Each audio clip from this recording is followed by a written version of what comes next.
Hey besties, welcome or welcome back. If you love Dollar Tree DIYs as much as I do, then this is definitely the video for you. I've got more than 50 Dollar Tree DIYs, so let's get started. I've got these bamboo rings from the Dollar Tree. I'm going to use 3 of the smaller ones for this one. I've got that brass napkin holder from Hobby Lobby, and I've got these tumbling tower blocks from the Dollar Tree. I've also got these pit berries from Hobby Lobby. They were all on sale, and then I have just a bunch of raffia that I bundled up.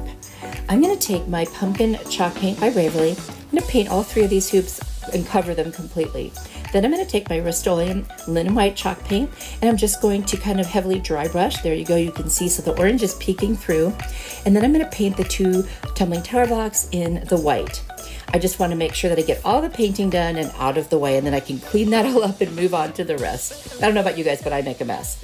I'm going to take these little hoops and I'm going to put one inside of each other, kind of perpendicular. And then I'm going to hot glue it. I'll slide it over a teeny bit and then put the hot glue and then slide it back. I'll do it to both sides. Then I'm going to take the third one and at another angle in between them, I'm going to basically do the same thing and just slide them over and then put some hot glue and then slide it right on top of the hot glue on both sides. That way it'll stay in place and it won't move around. It's pretty firm even without the glue, but I didn't want to take any chances. Next, I'm going to take the 2 tower tumbling blocks. I'm going to hot glue them to the bottom, and the reason I'm doing that is it won't stand up without it. It still didn't stand up really well. I had to make some adjustments, but anyway, that's something you won't know until you're doing it, but it's an easy fix.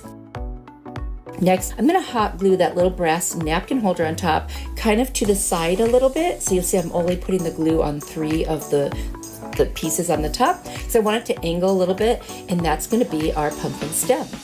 Then I'm going to take the pit berries and I'm just going to wrap them around. I'm going to take a long piece and wrap one side around the finger and then go to the other side and wrap it around. And that way I'll just have one long piece and a little flat area for the middle. And I'm going to hot glue that to the top, and that'll be the pumpkin's tendrils. I always think that's such a cute look. Then I trimmed my little raffia bundle and I'm going to hot glue it right below the stem.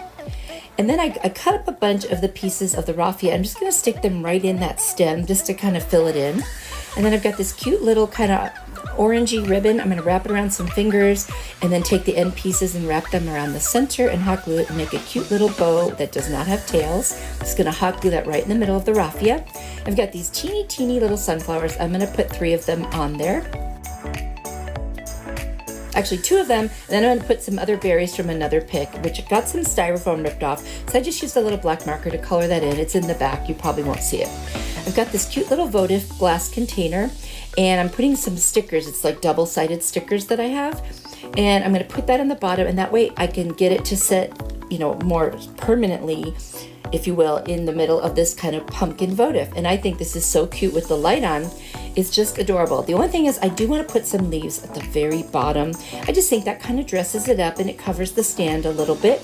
And I really feel like that finishes this off. You'll have to let me know what you think. This one is my favorite, I think, of all of them, but you'll have to let me know which one is yours.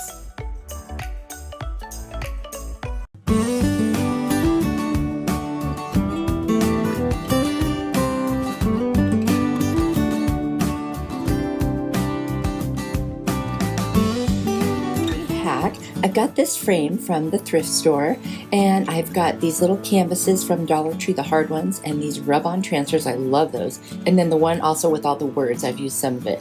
That little canvas fit perfectly in there. I don't know how that happened. I'm going to use my Moss chalk paint by Waverly. I'm going to paint the entire frame, front, sides, back, everything. I just think it's such a beautiful color. I just love it. Plus, it matches with those little transfers really well. So pretty. Then I'm going to take some Mod Podge and I'm going to cover the front of my little canvas because it's very textured and I'm worried about getting the transfers to rub on. So I want to put that layer on there first, and that'll help smooth it out a bit. So just a little hack there. If you do that, that will really help make your transfer apply. I'm going to use my heat tool from Amazon and dry it off so that I don't pull any of it up when I try to rub on the transfer. Very important. Whether you're painting or Mod Podging, make sure it's very dry. Now I'm going to take my transfers. I've got just that little wreath that was in the middle and then the word family and forever that I cut out from the other set. I'm positioning them to see where I want them to go. And now I always cut a little edge bigger, another hack, around the edges so that I can touch it. If you touch where the design is, it'll come off on your fingers every time. So now I've just got a little scraper tool, and I am just going to rub and rub and rub. You can kind of see that it gets like lighter on the surface of the plastic when the transfer actually happens. And then once you get that on there, I lift up the edge very carefully and I start removing it. And if I see any spots that didn't make it, I immediately lay it back down and rub over them. This one happened to work very well. And then I'm going to use my fingers to kind of burnish it over the top, make sure there are no edges sticking up at all. Next, I'm going to do the same thing with my word family. And like I said, try to have a little edge where you can put your fingers, because I have messed so many of these up in the past by touching them. Always cut a little edge that's bigger. You'd be surprised how much that will help. So now I'm just going to go over the actual letters, and that really makes this go faster when you do that. I'm just going to take the pointy end and literally kind of draw over the letters, and then when I go to lift it up, they will all be there. But I go slowly just in case a little piece didn't make it, and I can set it right back down. And now I'm going to do the word forever. Same exact process, but again, being super, super careful. You see how I'm holding it so I don't touch the back of those letters. I cannot stress that enough because I have messed up so many, you guys. I don't want you to do that. I think this is so pretty. It's so simple, and yet it's just a timeless piece because family is forever and it will always be forever. So this is just something that will never go out of style. So I'm burnishing it again, and then I'm going to take my polyacrylic top coat and I'm just going to put it all over the frame front and back. I like to seal in my paint, especially if it's something that might get moved around. It'd be very easy to like chip an edge of paint or something. So next thing I put a hanger on the back. I didn't bore you with showing you. It was just the kind that a little sawtooth hanger. I just put 2 screws and screwed them in. I'm going to put that polyacrylic finish over the family forever to seal in my little transfers, and that just really gives it a nice finished look. Now I'm going to take my hot glue gun and I'm going to go around all the inside edges of the frame from the back, and then I will set my little picture right in there and press it down to make sure that the glue dries. And you guys, that was it. It was so easy. I love this one. I love that color. I hope you really like it too. Oh, and I'm going to reinforce some glue in the back just to make sure it doesn't go anywhere. Super easy. I love these Dollar Tree hacks.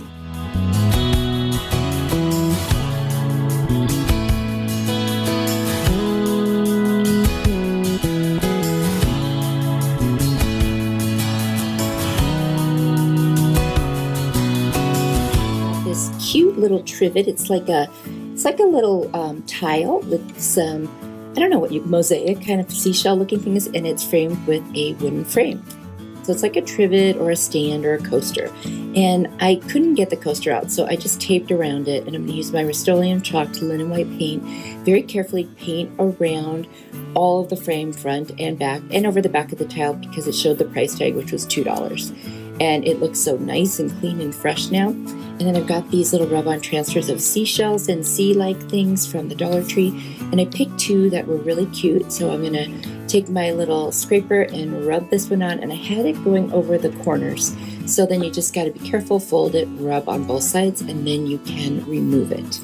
And that was super easy. It went right on. And I didn't have any problems with this one. Just, I think I saw one little dot that didn't make it, so I scraped it a little bit. And there it is. And then I'm going to put one in the opposing corner, and it's super cute as well.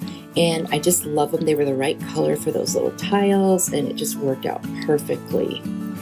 And I think this will look really cute in my bedroom, which is a coastal theme. If you've been watching me for a while, you've heard that before. And lately I've been kind of updating and making some new things for my room. So this will be really cute in there.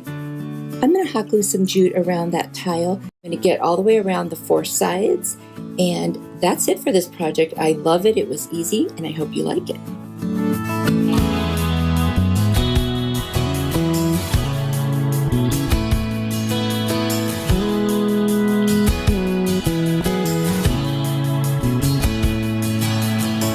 This DIY, I'm going to take those bamboo rings and I'm going to use only the large one. First, I'm going to trace on this piece of scrap fabric I had around in my stash. I'm going to cut that out. Then it's wrinkled, so I'm just going to iron it real quick with my little mini press. And then I'm folding it in half because I want to cut one that is half the size. So I'm going to lay that on top of the fabric and trace around it and cut that one out as well. So now I've got a full one and a half one. So what I'm going to do is fold that one back up, and I'm going to create a pocket with this. Now, I probably only needed 2 half pieces, but I didn't think about that until after I cut it, so it's okay. Anyway, so what I'm going to do is use my Beacon Fabric Tack glue, and I'm going to glue the 2 pieces that were, the one that's folded in half. I'm going to glue that together, and then I'll glue the other one to it, so that will create my pocket. So I'll glue everything on the rounded part, but nothing across the flat part at the top. Then with my fingers, I'm just gonna pull around the edges and kind of make them shabby a little bit. And I just like that look. It's a little more rustic. And then I'm going to hot glue this pocket to the inside of the hoop. And there I'm gonna show you that I did it all the way up to the top edge there. And I'm gonna do that all the way around the half circle portion.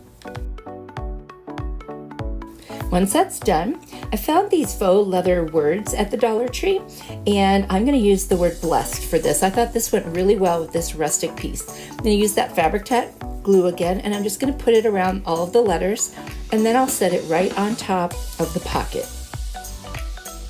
And I've got a bunch of flowers and pics from the Dollar Tree, all different kinds. And then a little bow and some berries. I'm just going to cut up little pieces. I like to arrange them with individual pieces because then I can put them exactly where I want them. I'm going to put some hot glue on the stems and just put them in exactly where I want, and then they'll stay in place and I don't have to worry about them falling out. And I'm being pretty symmetrical for the most part. I tend to do that. And then I'm going to put that one really pretty flower right in the middle there. I just love these colors. They're very traditional fall.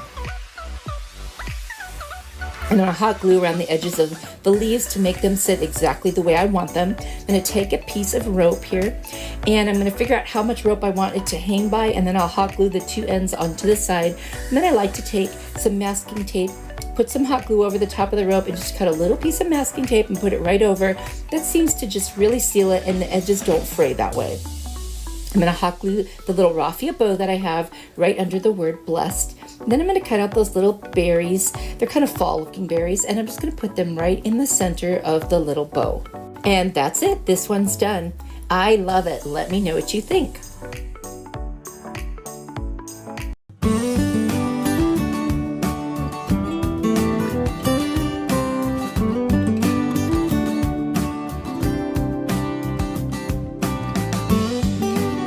I'm going to use both the small and the large ring, and I'm going to use these little pumpkins. Actually, I only used one, and then I've got some more of the flowers here from Dollar Tree, and then I've got this placemat that I got on sale at Hobby Lobby. I had used it before and put burlap. We'll take care of that. And this cute placemat that I found at the Dollar Tree. I think it's so pretty.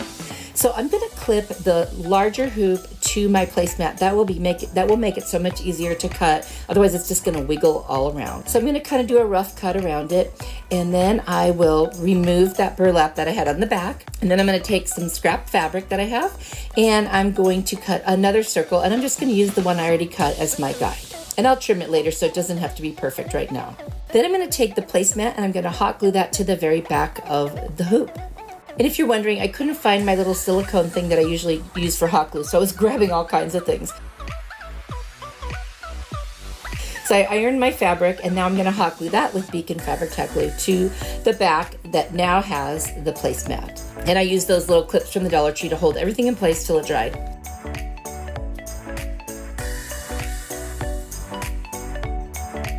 Now I'm going to take the smaller hoop, and I'm going to just put it on the placemat and just cut around this one part, not where the words are, but where a little bit of the picture is. And then I love the buffalo check. Isn't that a gorgeous color?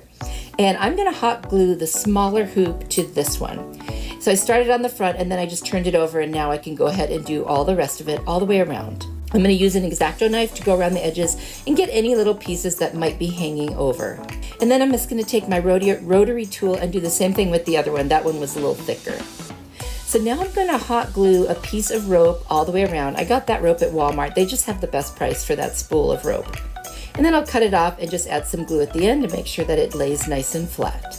And I'm going to take a little piece of rope and make a hanger. Now please don't laugh. After I was done, I realized that I kind of put the hanger on crooked. And I put these little teeny pieces of a little cupcake holder on the back to cover up the ends. Anyway, it's still going to hang right because I'll just hold it the right way when I hang it up. But I was like, what are you doing? Now I'm going to hot glue the smaller piece to the top piece, and then I'm going to cut a little piece off of the pumpkin because I want it to lay flat on there.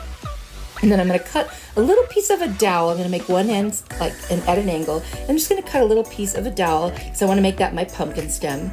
And I'm going to take that, I'm going to put it on some tape and just paint it with my burnt umber apple barrel paint. And I'm going to hot glue it right into my little piece of the pumpkin, and then I'll hot glue the pumpkin right onto the smaller hoop picture. And then I'm going to put a bunch of these little flowers on there. They're just from a random pick from the Dollar Tree. And once I get those on there, I'm going to take one of those larger flowers. I'm going to take it apart and I'm going to attach the leaf first and then the flowers. That way I can put it exactly the way I want it. And then I've got this little thankful word in this pretty brass color, and I'm going to end up attaching that as well. But we'll get the flower on there first, and I will hot glue the little edges of the flower so it lays right. And now I just have to put glue in 2 places to make this little sign stay. And this is so cute, you guys. I love it.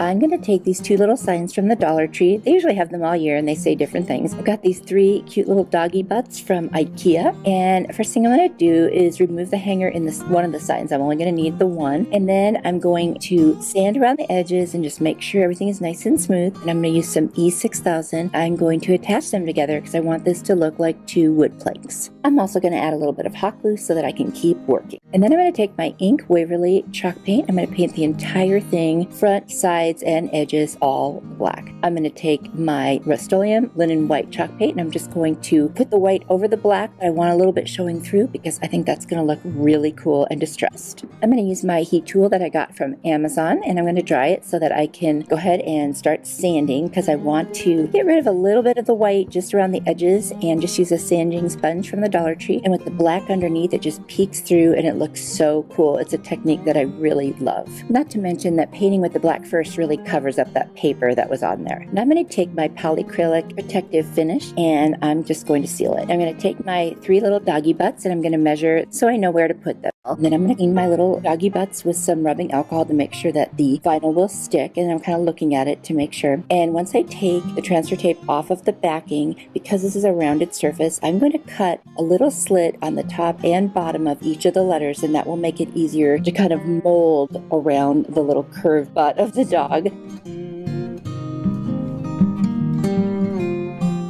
As I put them on, you can see here, I'll start with the center, holding down the center, and then little by little, I'll go around the whole thing. And because I have those slits, it's going to go on nice and easy. And as you can see now, I'm removing the transfer tape, and there it is, my dog name. And I'm going to do the same for all 3. And aren't they so cute? They're little butt hangers. And I've already cut it and weeded it, and now it's on the transfer tape, and I'm applying it right to my little planks, and it's coming off very nicely. And now I'm going to use some E6000, and I'm going to position each of the little doggy butt hangers. I am loving how this turned out. My dogs got really excited too.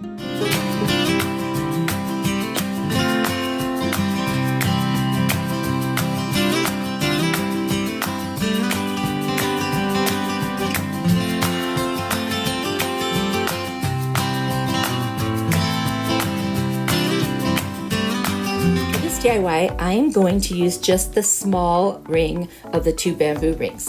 And then this was a straw hat from the Dollar Tree that I cut off the brim for another DIY. So what I'm going to do now is I need to make the top a little smaller in order to have the ring sit on it. So I'm going to use my little clips from the Dollar Tree, and I'm just going to clip, kind of like 4 corners, if you will.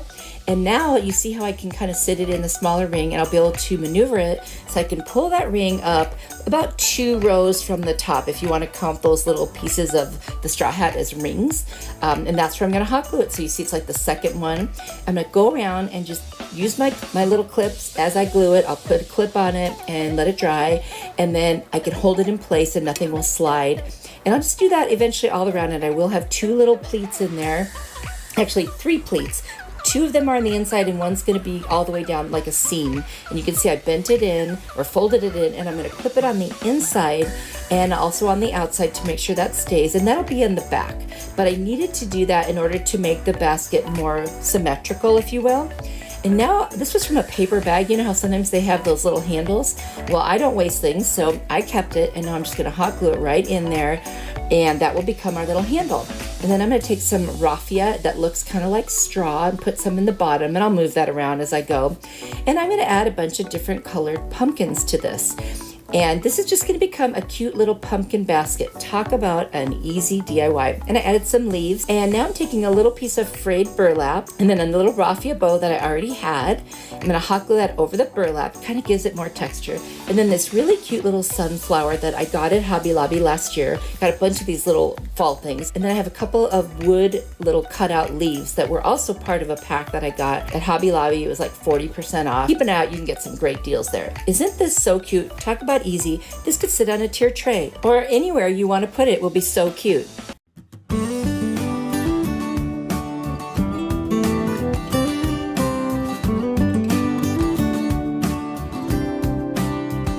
found this cute, I think it's a candle holder at the Goodwill.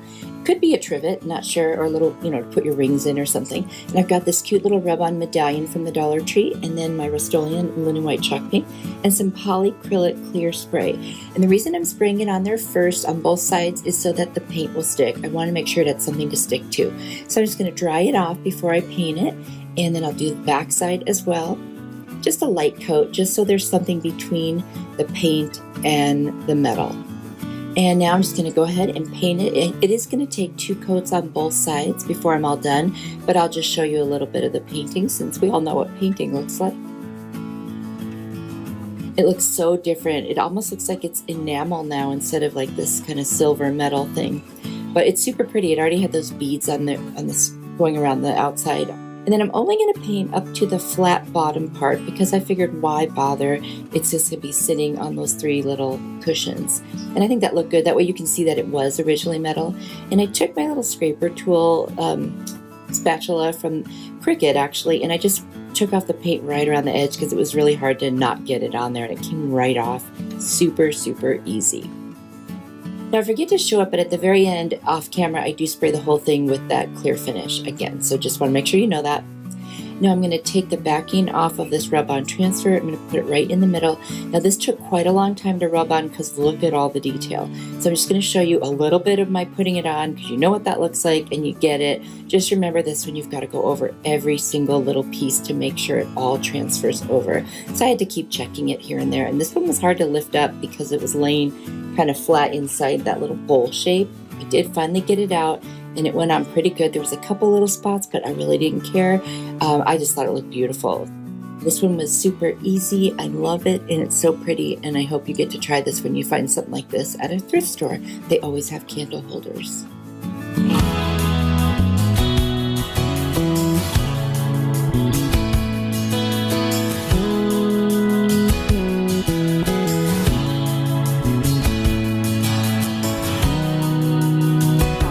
Wood oval hack. I'm going to take one of those ovals and a little home sign cut out of wood, and then I picked up this little doggy tail at IKEA, and then the burnt umber paint by Apple Barrel and the linen white Rust-Oleum chalk paint. I'm going to sand my wood round down, and then I'm going to remove the tag, and then I'm going to paint the entire front and sides with the linen white paint.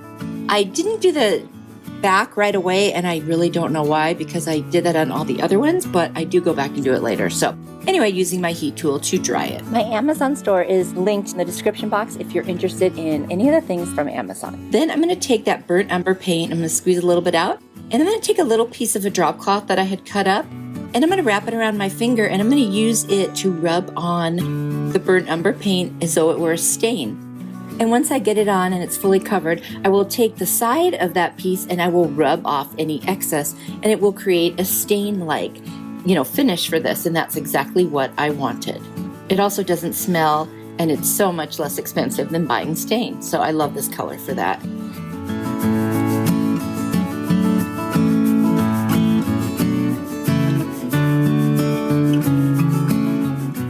Now I'm going to take the little plaque, I'm going to kind of position the homeward where I want it and the little doggy butt. And then I'm going to measure because I want to put a nail in that's deep enough that it won't keep the little doggy butt off the surface of it, but it also holds it in place while the glue is drying. just an extra security. So I'm just going to hammer that in once I figure out where.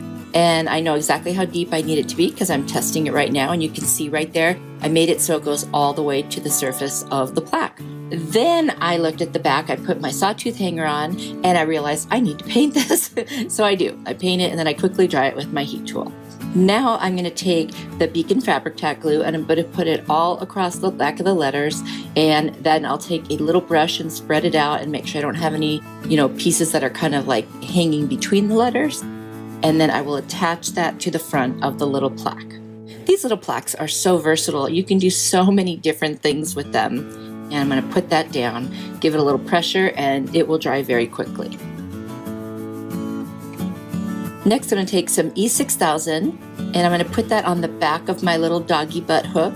And I'm going to leave gaps between each little dot that I put on because that's where the hot glue is going to go, just to help it dry faster so that I can keep working. This was a triple whammy, a nail, E6000, and hot glue. It's not going anywhere. Now I'm making this for my mom because when I made my other one with the 3 little doggy butts, she wanted one so bad. By the way, she doesn't have any animals, she just wants it. And then I noticed I forgot to do that little back part that's hanging over, so I went with burnt umber and I got that taken care of. And that's it. How cute is this? I absolutely love it. I'm sure my mom's gonna love it. And you have to let me know what you think.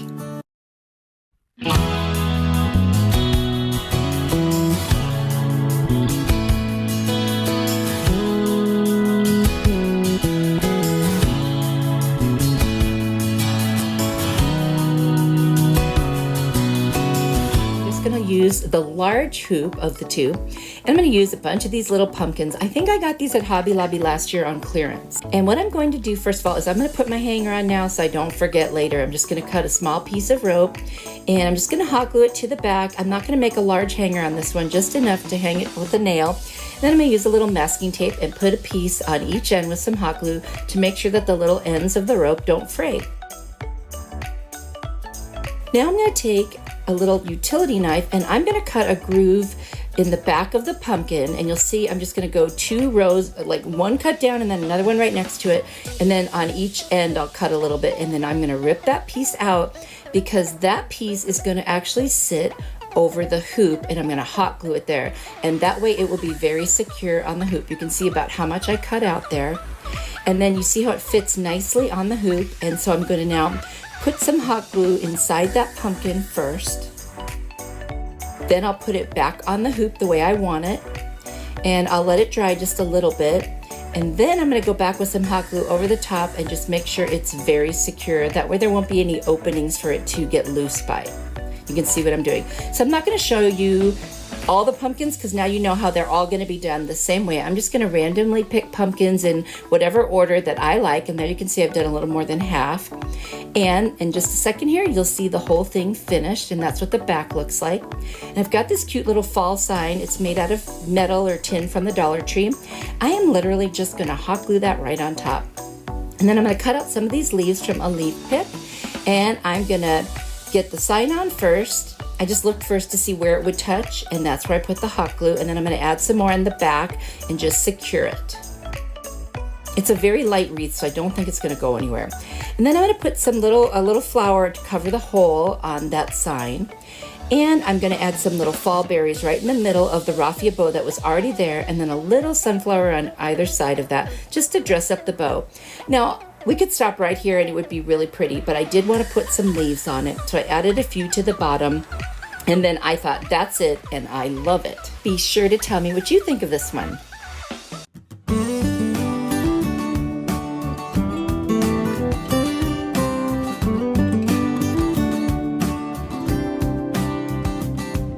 Dollar Tree wood oval hack.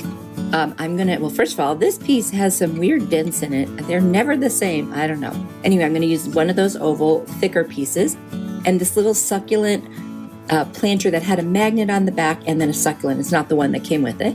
And then my moss and celery chalk paint by Waverly. Around the outside edge, not the very top, I'm going to use the moss colored. I'm going to dry it with my heat tool so I can move on. Then I'm going to take the celery color and I'm going to do the whole front. And then on the back, I'm going to do the moss again. I just thought that would look really nice. And of course, I like to finish my backs. And then I'm going to take some polyurethane finish and I'm going to put it all over the entire piece. Then I'm going to take a little sawtooth hanger that I got from Amazon. Just going to put it on there before I go any further. Now I'm going to take some of the rope that I got from Walmart and I'm just going to hot glue it around that edge. That way I didn't have to be so perfect about my painting on the edge. So just one strand all the way around. I'm going to use hot glue to attach that.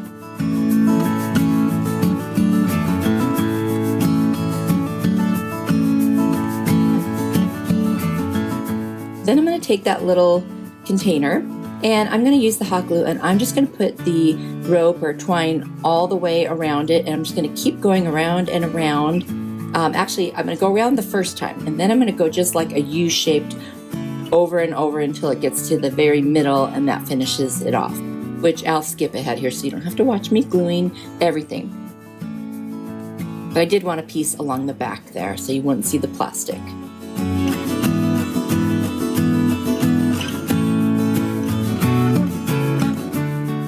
So then I'm going to cut that piece off and see how I went around and around, but the edges at the top are rough.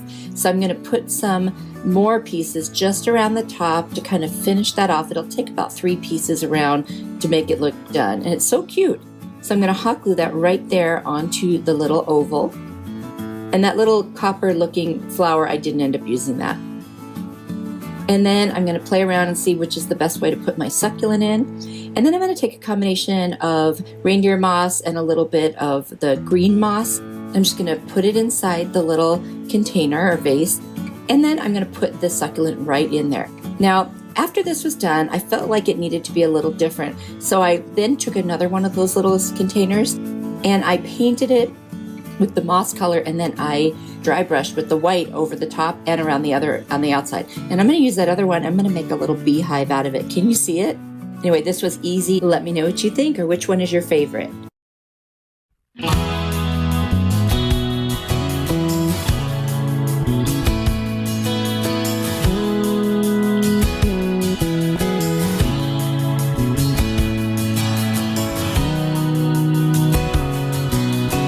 Cyclone Flyer toy from the Dollar Tree, my little mop head, and some white and sage green colored yarn from the Dollar Tree, the peonies again, and I'm going to take strands from the mop head, and there's 3 different sizes of the little discs, so I'm going to wrap the mop head around 2 of them, the smallest one and the largest one, and then I'm going to take the middle sized one and I'm going to double up the white and sage and wrap it around so you see it like stripes. I'm going to take the little stick that comes with it and I'm going to wrap the bottom with the mop head and the top with the sage green yarn.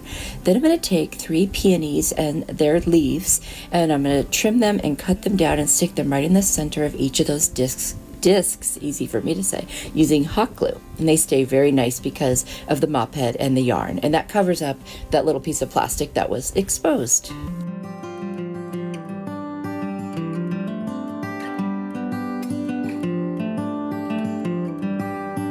Once all 3 of those are set, I'm going to take the smallest one and hot glue that to the top, then the medium one, and then the largest kind of right down a row. So it's like a little wall hanging that has these peonies on it. And when I did the sage green yarn, I actually created a little hanger out of it and then wrapped it around so it was nice and secure. I'm just going to attach all 3 of these to the stick.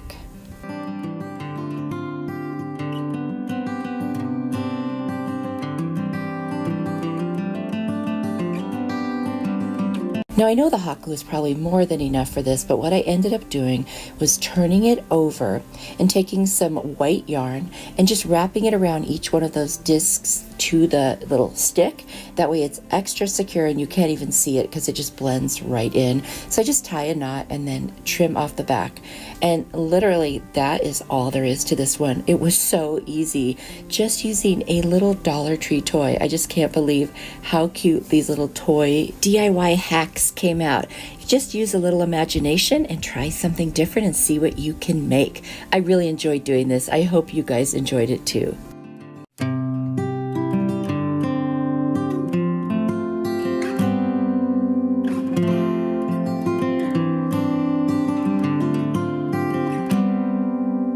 Wood oval hack. I'm going to take this wood oval and then I've got these gorgeous rub-on transfers redesigned by Prima. I got them from Chalk It Up Fancy. They have a YouTube channel and a website, which I will link below because they're awesome. And then I'm going to use my Rust-Oleum chalked linen white paint. I'm going to paint the entire front and back of this piece and dry it with my heat tool. You know, I do that just so I can keep moving. But you guys know I'm impatient. And now moving on to the back.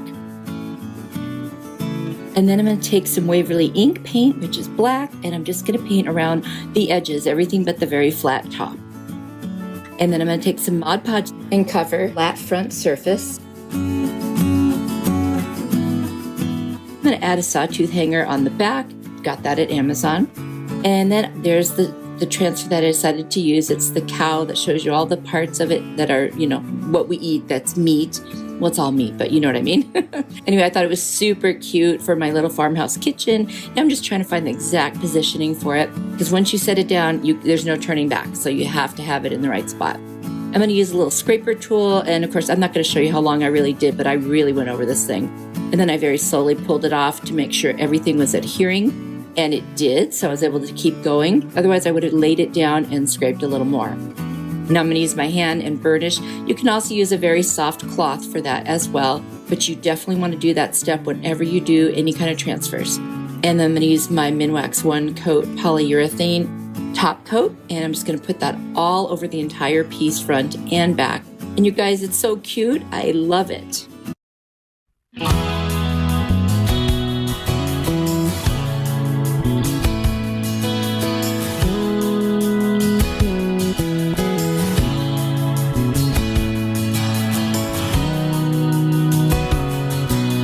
Use this flat oval wood piece. It's not as thick as the other one, and I'm going to show you the difference right here between the two, but they're both still oval and they're still wood. You can find these at Family Dollar also. And then I ordered these half beads on Amazon. They're in my Amazon store.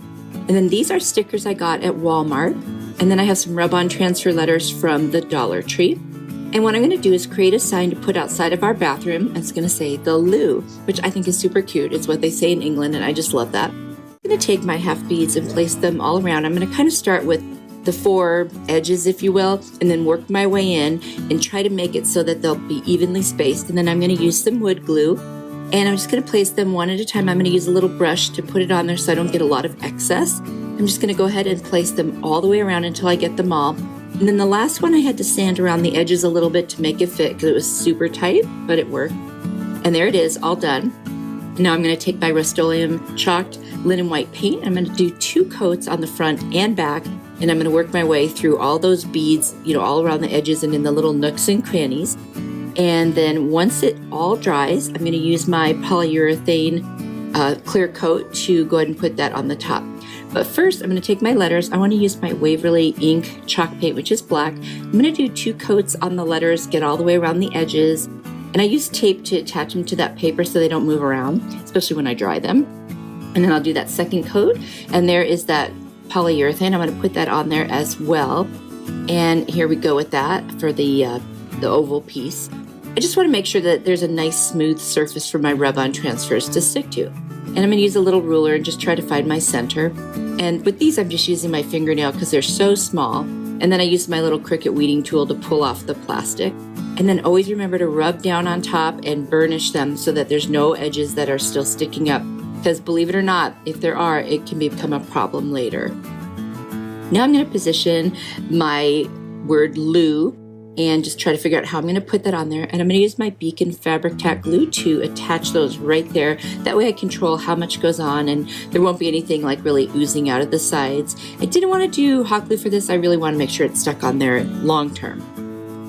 This is so cute. I've got this piece that can go on the wall and then you can attach the sign so it's sticking out, not flat on the wall or on the door, but sticking out. I don't know if the piece I have is going to work. If not, I'll try to rig something. So for this video, I won't be able to show you that hanging up on the wall, but in the meantime, at least you'll get to see it. This was super easy. It's so cute. And I absolutely love it. I've seen people do powder room signs or bathroom, but I thought the loo was a little different. And I absolutely love it. I hope you guys like it too. That's the piece I was talking about. It's a very heavy metal, so I'm not sure if it's going to work. I may have to pick something a little bit lighter, but that's how it would look sideways.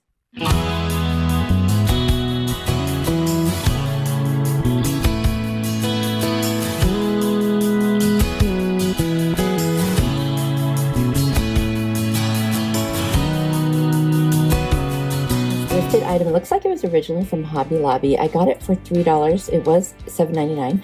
And then here are the Dollar Tree stickers or decals that I'm going to use. I'm just going to take those flowers around the edges of that one. I had cut it up before. And then ballet slipper chalk paint and Rust-Oleum linen white chalk paint. There are all the pieces cut. I'm going to take the ballet slipper. I'm just going to start painting it all over the pig. There it is. I'm going to dry it with my heat tool from Amazon. And I just love that thing. Anyway, I say that every time, but it's true. And I'm going to paint the pig through the back too, because I want him to, or her, to look like a pig. And then I'm going to go through and just kind of clean up all the white. It's like a very thin metal, but it was kind of dirty looking, but with a brown. And I'm going to use a different color to do it. I'm going to take a nail file, also from the Dollar Tree, and I'm going to start going around the edges to bring back out those rough edges, but that wasn't enough. So I'm using a little sanding block with a 60 grit sandpaper, and that seems to be helping me. But I'm going to also take this black acrylic paint from Apple Barrel and just use a little edge of a foam brush and go around. And now that's a lot more than I wanted, but I am going to go back over it with some white just to tone it down a little bit. Sometimes it's hard to do just a little bit of black, you know what I mean? Anyway, I will fix that and I end up really loving it. But in the meantime, I'm going to take those, we'll just call them decals. Anyway, I'm going to take those decals and I'm going to start figuring out where I want them. I want it to look like the pig is walking by a fence with like flowers all around it. So I'm just going to cut the edges off with my blade, and I'm going to cut wherever it makes contact with another edge so it kind of lays flat. If I have to cut them up into little pieces, I will do that. You can do this any way you want, okay? And even like hanging over the edge like that one was. And I really like it. And then I got a suggestion from a friend, Leonette at DIY Beauty on Purpose. I was showing her my pig, and she said, add some real flowers for like a 3D effect. And I thought, oh my gosh, what a great idea. So first I added a butterfly. Now, I'm also going to put Leonette's channel down in the description box for you to check her out, because she always has great ideas. I love bouncing ideas off of her. And now I'm going to take this little, I think this is boxwood, and I'm just going to cut up teeny little pieces. And then I have these flower petals, because everything was getting too green almost. So I got these flower petals that had different colors of pink or magenta, and I kind of cut them off of a flower, poked a hole in the middle, and now I'm putting these little wild kind of greenery pieces that I painted pink and added some more white on them in a minute here. I'm going to hot glue those on, and there I am adding that white. They were just too pink like the pig. I was trying to get them to stand out a little bit more. And then I forgot what these are called, but I just cut up little pieces of these. And then I started putting the boxwood on the back. That way it would poke through every opening on the back. You would see it, and also along the edges. Anyway, I did go a little crazy. I'll admit it. It was one of those times where I might have needed to stop, but I didn't. But I just like it so much. It's really cute. It's turning out a little bit shabby chic, but I think it can still work with Farmhouse. Now I'm going to go in with the white. Just put a little bit and then smear it with my hand. I figured I have to wash my hands anyway. And just used up the last of the little stickers. And I gotta tell you, I really, really like this one. I'm really happy with how it turned out. It's so adorable. I've got this sheer pink ribbon from the Dollar Tree. I'm just gonna put it through the holes, hot glue it down to the back, and then put another piece of ribbon across that middle part of the fence just to secure it. But then I like my backs finished, so I ended up taking the pink and I painted the whole back. Not sure if I really needed to do that, but okay, it's done. Let me know what you guys think. What would you have done?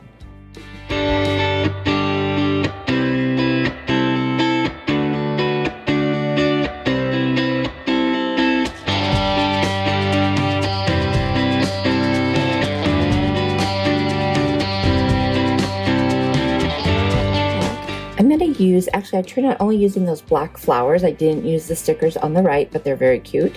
Those are from Dollar Tree. And then I got this cute little trinket kind of box, I guess, for $1 at a thrift store. And it looks like a gift came in it or something, but it's not my color scheme, but I just thought it was a cute shape. I'm going to use my Rust-Oleum chalked linen white paint and a foam brush. And I'm going to paint the whole bottom, including the sides, all in the linen white. And just do a couple coats to get that coverage. I'm not going to do the part that gets rubbed underneath the lid because it'll just scrape off paint, I think. So of course I dry it with my heat tool between coats, and there it is with 2 good coats. It looks really nice. Did the lid as well, even though I'm going to change the color of the lid. Now I'm going to cover it in polyurethane so that I can put the stickers on. So I'm lining it up where the seam is because I just kind of think that might really matter. Anyway, I don't know if it does or not. I'm going to take that entire strip of the flowers and put it around and just lay it down very carefully and burnish it over the top with my fingers. Then I'm going to take the other one, which is now too long, so I will cut off the two ends so that I can place the rest of it down on the remaining side of the little, I guess I'll call it a cardboard canister. I think that's what that would be. I'm just going to put that one down and be very careful when you place it down because it sticks so fast, and I had to kind of reposition it, which was a little tricky with the polyurethane already on there. So there it is, all nice and done. And now I was thinking, I don't think I want the top white, so I am going to paint that different. But first I'm going to put a clear coat of the polyurethane over all of the stickers in that white part because I want to make sure they're sealed on there very nicely. So I'm going to take this black acrylic paint from Apple Barrel, and I'm just going to do the outside of the lid. It takes a couple coats, and then I also put polyurethane over that off camera. I'm going to take 2 Jenga blocks or tumbling tower blocks from Dollar Tree. I painted them white, and then I glued them together, and I'm going to take the little pieces that were left over and cut them up into smaller pieces and put them on those 2 blocks because that will become the handle on top of the box. And I thought that was a really cute way to tie it all together. So I really love how that turned out, and I just took all the little pieces that were left and made them even smaller, and it just worked out perfectly.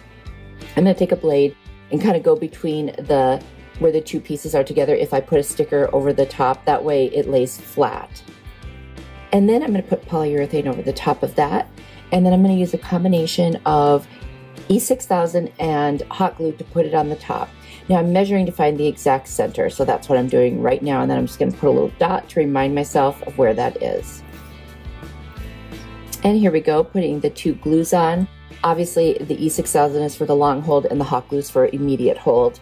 And I think this turned out super cute. What an easy way to repurpose a little cardboard canister. I bet somebody has one at home they could do this with. It could be square too. Let me know what you think.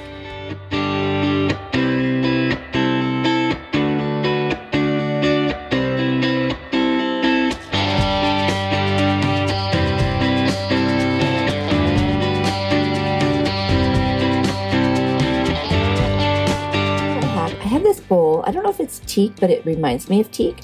Got it for 50 cents. I actually got 2 of them. And see those little dandelion blue stickers? I'm going to use those from the Dollar Tree or decals. They're so cute. Took off the stickers, cleaned the bowl with my cred cutter real good. It's amazing. Things don't look dirty, but when you clean them, they really are. So you always have to clean them from the thrift store. At least I want to do that for sure. I'm sure most of you do too. Okay, once that was done and all dry, I took some painter's tape and it just went up around the very top edge. I wanted to just make one little area white. I'm going to use my Rust-Oleum linen white chalk paint. And I'm just going to paint from the tape line down to where it naturally kind of ends before it angles off towards the bottom. And I just thought that would look super, super cute. Did a couple coats, dried it with my heat tool from Amazon. And now the best part, removing the tape. Gosh, I love that so much. Anyway, it just looks great. Now, it's not perfect because it's round, but you know what? I'm not trying to have perfection. I just wanted kind of a 2-tone effect, color blocking, if you will. I'm going to put polyurethane finish over just the white paint, just to seal that in. And then once it's dry, I'm going to take my little dandelion stickers or decals. I'm just going to use kind of the smaller versions of them. There's 2 different small sizes. I'm going to just start putting them around, and then I'll fill in some of the gaps as I go, and I really like the way it looks. And then I'm just going to cover it with the polyurethane again. And then I have 3 corks that I was given by my stepdaughter, and I'm going to paint those in the linen white paint again, except for the part I'm going to glue on to the bottom. And it took a couple coats, by the way, to do that. And then I'm just going to use some E6000 and hot glue like I usually do when I want something to really stay. So I'm putting the E6000 right in the middle and then the hot glue around it, and I'll do that for all 3 of the legs. And I just thought that made it look a little different to have the legs on it. I thought it was super, super cute. This is such an easy project. All you need is a bowl, paint a little bit, and some decals. And I love it. And you can stage this in so many ways. I think it's great. And the inside of the bowl is still the way it was, so you can use it for anything.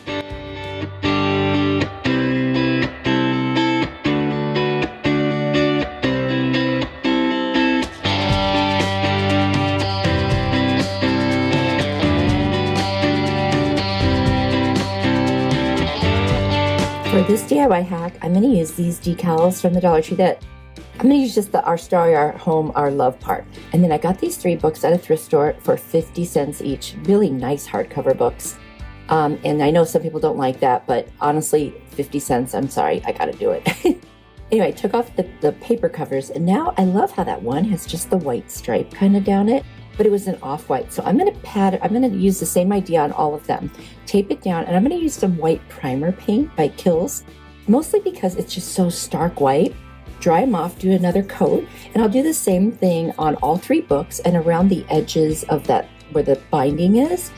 And then I end up doing also the sides of the pages when I'm all done. So like the 2 sides and the front. So when you look at the book from every angle, it's whiter. You know, like I just like a little bit of that crisp white look in this case. I'm not making them look antique-y or anything. So that's why. So I'm just, like I said, do this same stripe. Doesn't it look good? I don't know. Makes the book look so pretty and like kind of fancy. Anyway, that's just my opinion. Let me know what you think of that and if that changes the look of the book for you. And here I am painting those sides like I mentioned. Anyway, now one thing that I should have done is while they were not together, I should have just hot glued all of the covers back and front to the book part, but I instead did the books to each other, and then I go back and do the inside of the covers. I don't know why I did that. Anyway, learn from my mistakes and do it the other way, because it was kind of silly now that I look back at this. Anyway, whatever, it works either way. So see what I'm doing now. I pick up the cover, and now I'm going to have to do it to the inside ones too, which is why it seemed kind of backwards. Whatever it is, it is. So there I am. I will glue them all together, and you don't have to saturate it, just enough hot glue to hold it down. I'm also going to put a ribbon around them, so, you know, they're not going to get opened up or anything like that. I just want them to stay more stationary. So now I'm going to cut out those 3 little sections. I'm going to leave the hearts behind and the This Is Us, and I'll save it for another project. And all I'm going to do is put them in the order that I like, which is Our Home, Our Love, Our Story. I feel like that's kind of the sequence that they go in. And I guess it could have been Our Love, Our Home, Our Story. Either way, I just love this book stack. If you don't have a Cricut or a cutting machine, this is a great way to do this. Or if you don't like your handwriting or whatever, then I'm going to take some polyurethane by Minwax, and I'm just going to cover up where the white is and where the words are. I'm not going to do the rest of the book. It doesn't need to be done that way. And I'm just going to go ahead and do that and dry it. And I've got this beautiful ribbon. It's wired. I think I got it at Hobby Lobby. And look how beautiful that ribbon is. And I'm just going to hot glue where the pieces meet. And then I'm going to take some faux flowers that I also got at Hobby Lobby. They're just a little bit higher quality. And I cut down the stem, so it was pretty thick stem, so I needed to cover that part up. So I got some very thin twine from the Dollar Tree, and I just wrapped it all the way around the end there. And then I used that to hot glue it to the top of the book. And then I also tacked down a couple leaves here and there so it would stay in place. I also wanted them to lay sideways, and you know, they don't want to do that on their own. So you have to kind of force it a little bit with the hot glue. But I just love how easy this is, how great it turned out, and just what a nice little piece for your home. This could go in almost any room. I think I'm going to stage this in our living room. I just really, really like it. And you could put anything on the books that fits whatever you're trying to accomplish. Anyway, I hope you like it. Let me know what you think. And would you try something like this too?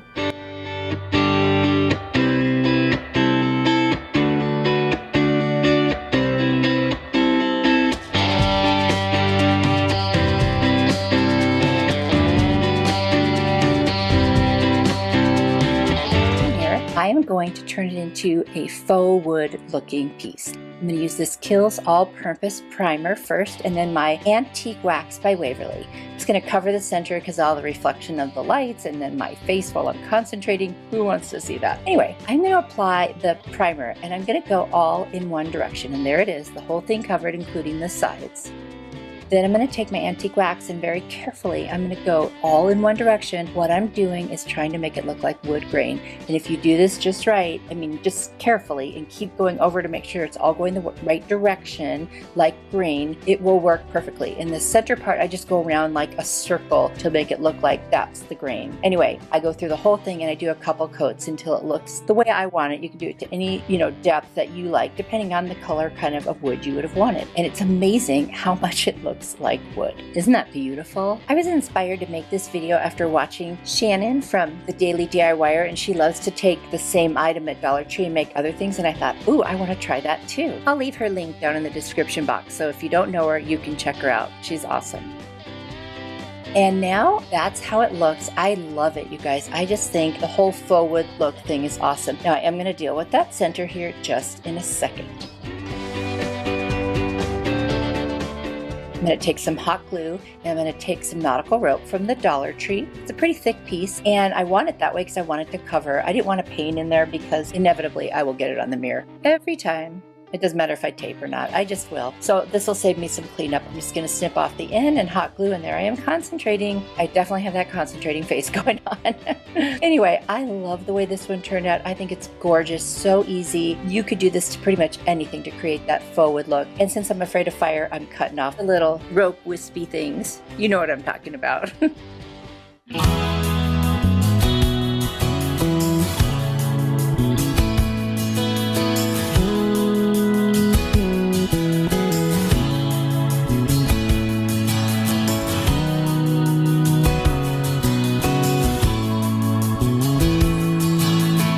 Have gorgeous napkins I got at Hobby Lobby, and so I'm going to go ahead and cover up the center again, and I'm going to take my napkin out, and it's a 3-ply napkin, so you've got to remove 2 of the pieces and just leave the very front. It's harder to do, but it's possible.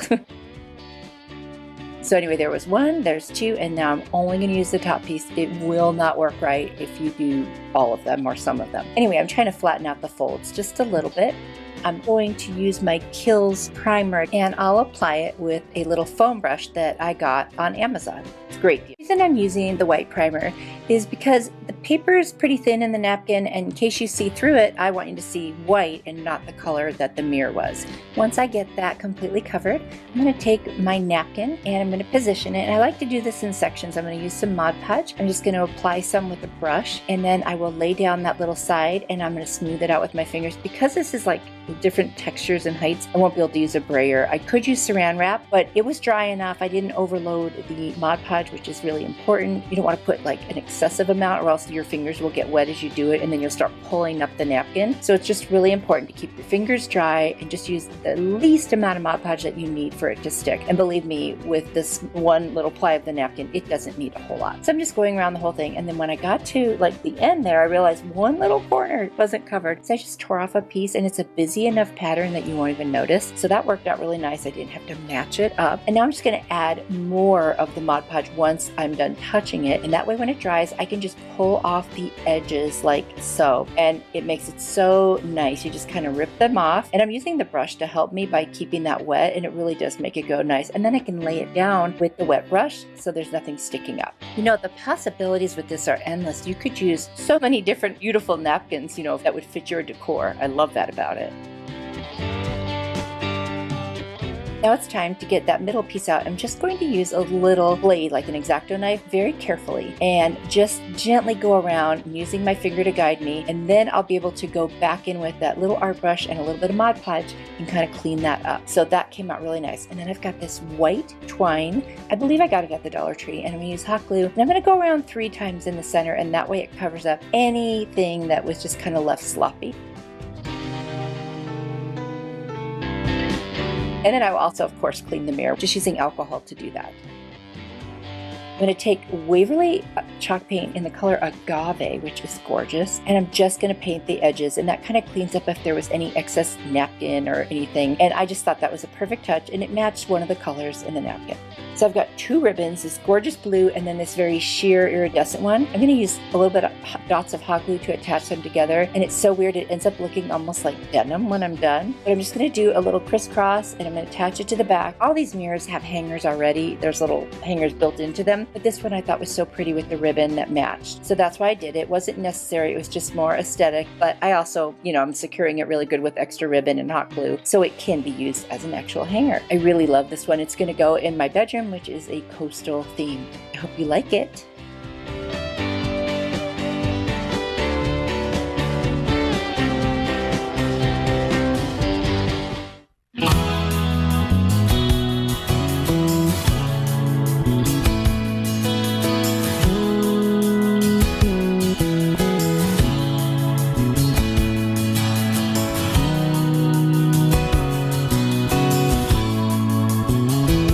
from the Target dollar spot. I'm going to actually use a different burlap than the one you see there, and also some other buffalo check ribbon and florals from the Dollar Tree. I'm using my burnt umber apple barrel paint. I'm going to mix it with a little water to make a stain. I'm going to take some painter's tape and I'm going to tape off a top section and a bottom section, protecting the middle for something else. I'm just going to use a foam brush to apply my homemade stain. Wipe the excess off. I'm going to do it 3 times till I get the right color. I don't want it too dark, but I also don't want it too light. When I'm happy with the color of the stain, I'm going to remove the tape and then reposition it because I'm going to paint that center area with my Rust-Oleum linen white chalk paint. I'm going to do several coats. I'm just going to kind of dab it around the tape because I don't want it to bleed. And then I'm going to do the sides also where the white is. And now I love that. Removing the tape, it's so satisfying. Perfect straight lines. Gotta love it. Next, I'm going to take my sanding sponge from the Dollar Tree and I'm just going to lightly sand over the white because I want it to be smooth, and then I'm going to put a top coat of my polyacrylic protective finish. Now I'm going to go ahead and get my hanger on there. I'm using a little bit of a thicker twine than was on there before, and I'm going to put the knots in the front. And I'm using my bow maker. I don't really need to for this, but because I'm just making loops back and forth, but I'm going to do 3 different sizes, so I wanted to move the pegs in order to give me those 3 sizes very quickly and easily. So that's all. And once I have all of them, I'm just going to make a little slit on each side, and then I'm going to tie some twine around the center, and then I'm going to tie them all together and start fluffing my bow. I'll be the first to tell you that I am not an expert at bow making, but I am learning more and more, so I'll just do my very best. That's all I can do.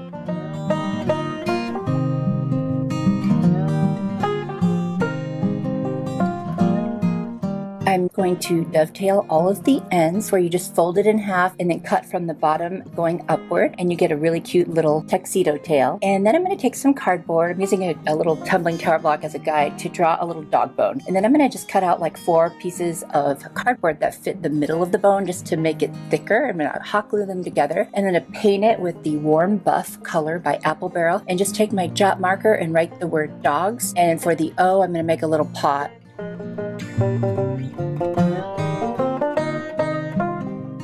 I'm going to use Mod Podge over the top of that, and then I'm going to write on it. That's going to go right in the center of my bow, and that's how I'm going to hot glue it right there. And I just thought that would be so cute on this. To attach the bow to the wood round, I'm just going to pick it up. I've already got it positioned. I'm going to put hot glue under various places just to hold it down, and that's going to work just perfect. I can also put the little loops wherever I want them by doing that, and that holds them perfectly. I'm going to take my greenery from the Dollar Tree. I'm just going to snip off the little stems. That way I can place them wherever I want around the top portion of this wood round. You see, I've just got them set in there. Once I have them where I want them, I'm going to put hot glue on the ends and then stick them in, push it down, and make sure that it adheres. And there it is. I love the way that looks. Now I am transferring them to the middle of the wood round. It came out so cute. And yes, I noticed that the little piece of the pot was missing after I put it on there. So I went and found it on the vinyl that I had weeded out. And by the way, no paws were injured in the making of this video. And I fixed it. Thank God I found it, or else I would have had to reprint it. That was my bad. And I like to save my transfer tape and use it a couple of times. So there I am putting it back on the backing, and I'll save that for another time. I love this one. I hope you guys like it too.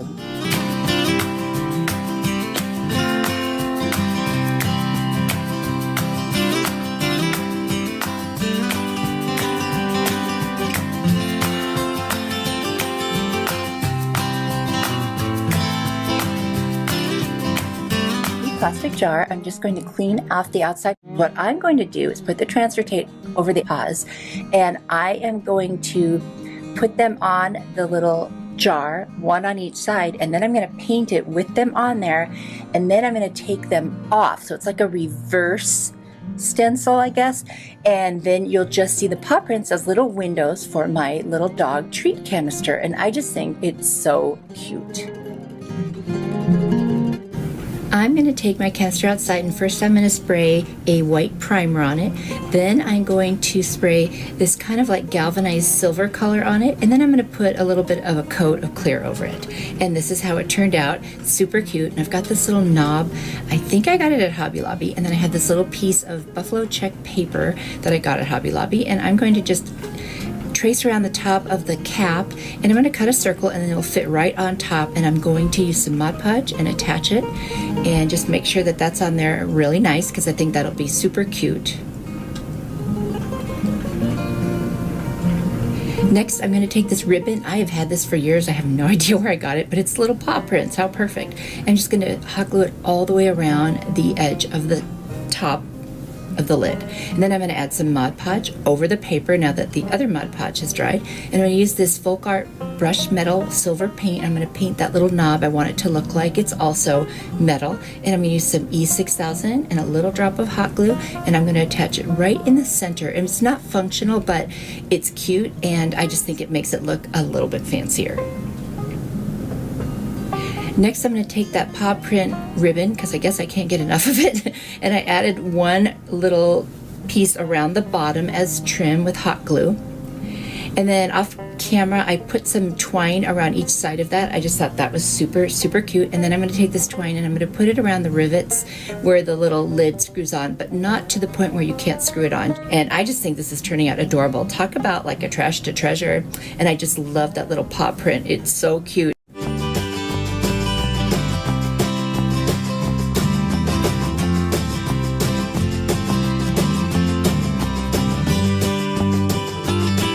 From the Dollar Tree, and I really don't want the words on it, so I'm trying to sand them off. That didn't work. So I figured I'm going to start dabbing with some steel chalk paint by Waverly. That didn't fully do it, so now I am whitewashing it. I'm happy with that. I'm going to use this black acrylic apple barrel paint and a little dabber from the Crafter Square at Dollar Tree, and I'm just going to start dabbing on the black paint, and I'm going to cut out a piece here so I can see how it's doing, and it looks great. I'm going to go ahead and use my heat tool from Amazon and dry it. I'm going to finish painting the rest. I'm going to dry it, and then I'm going to put a clear glaze over the top to seal it. And I love this, you guys. It was so easy.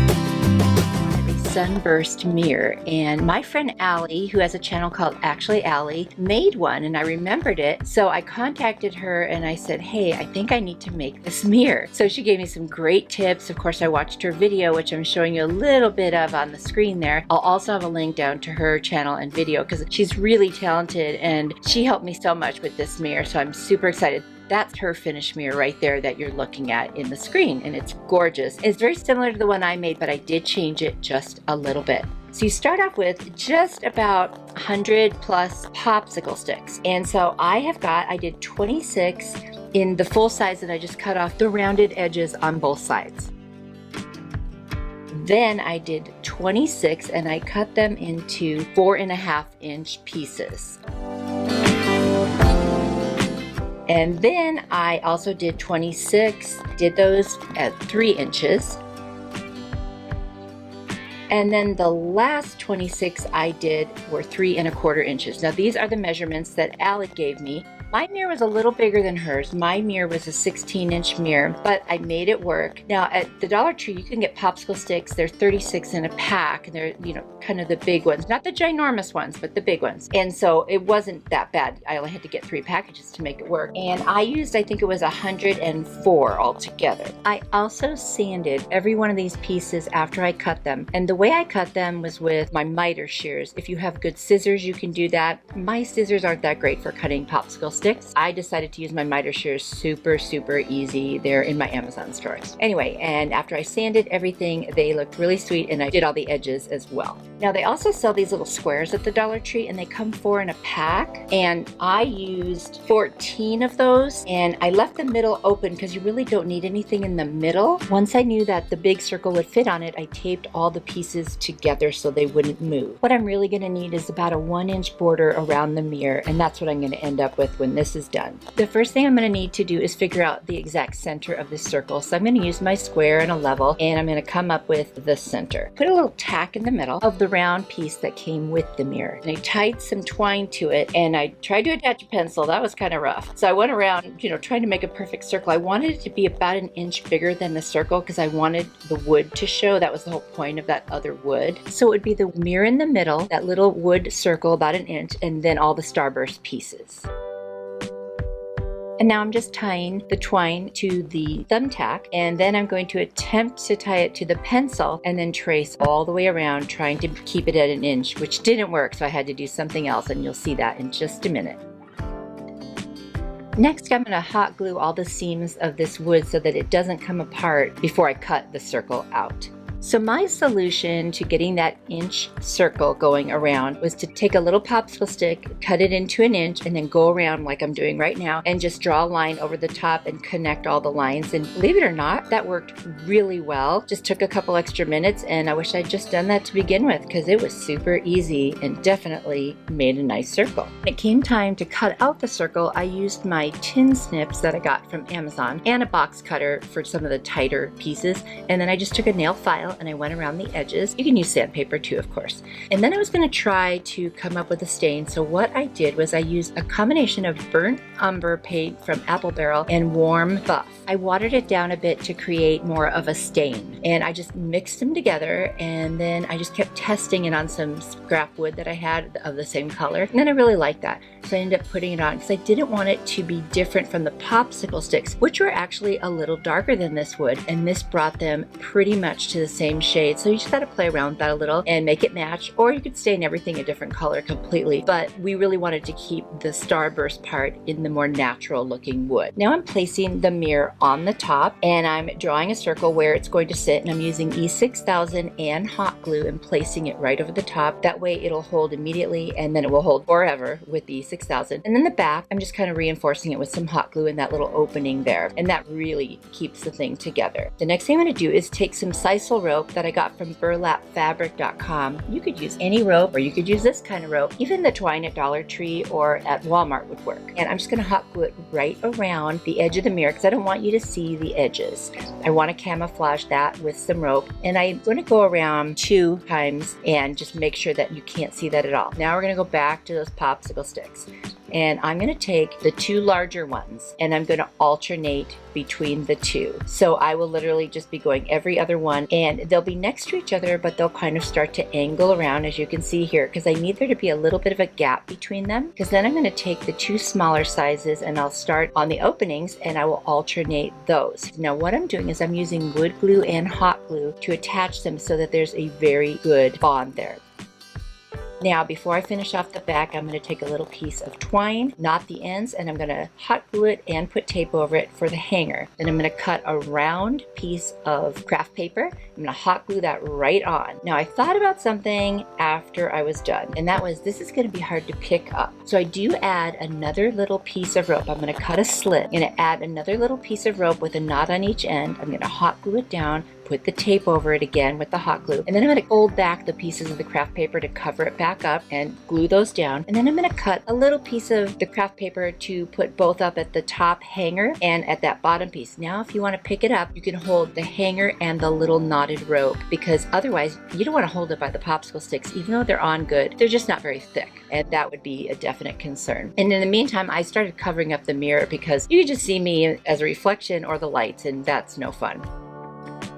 Now I'm adding those other 2 smaller pieces and I'm alternating. Now once I get all of those on there, I'm going to go around again with some more of that sisal rope, and I'm just hot gluing it right to the edges of where the popsicle sticks are, so you never see that. I'm going to go around 3 times, and I love it because that brought this from boho to modern farmhouse, in my opinion. And I really, really love the combination of the wood and the sisal rope. I think it's so pretty. I love how this turned out. It's a very large piece and it's gonna look beautiful. Mirrors like this sell for $100 and up. And doing this myself, I paid just about $30.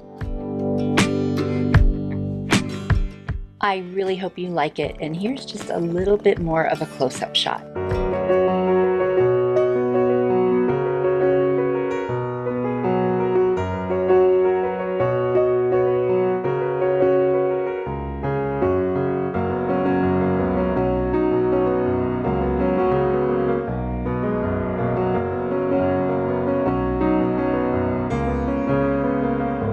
Little house shape from the Dollar Tree. I'm going to use my heat tool to get off the tags on the back and all of those flowers on the front.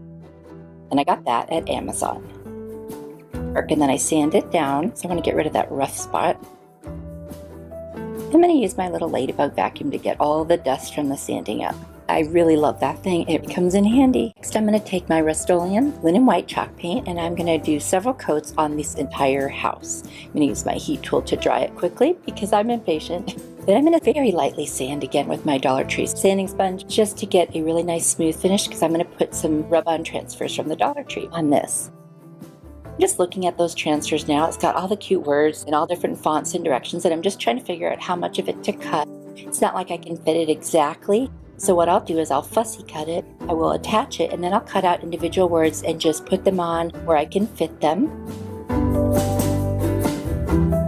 So you can see there I just used my little Cricut scraper. You could use a popsicle stick, anything you want. And as you rub on it, the transfer releases onto whatever surface. And then you just slowly lift the plastic. And if you see that something isn't coming off, just rub again until it does. They're actually very easy to do.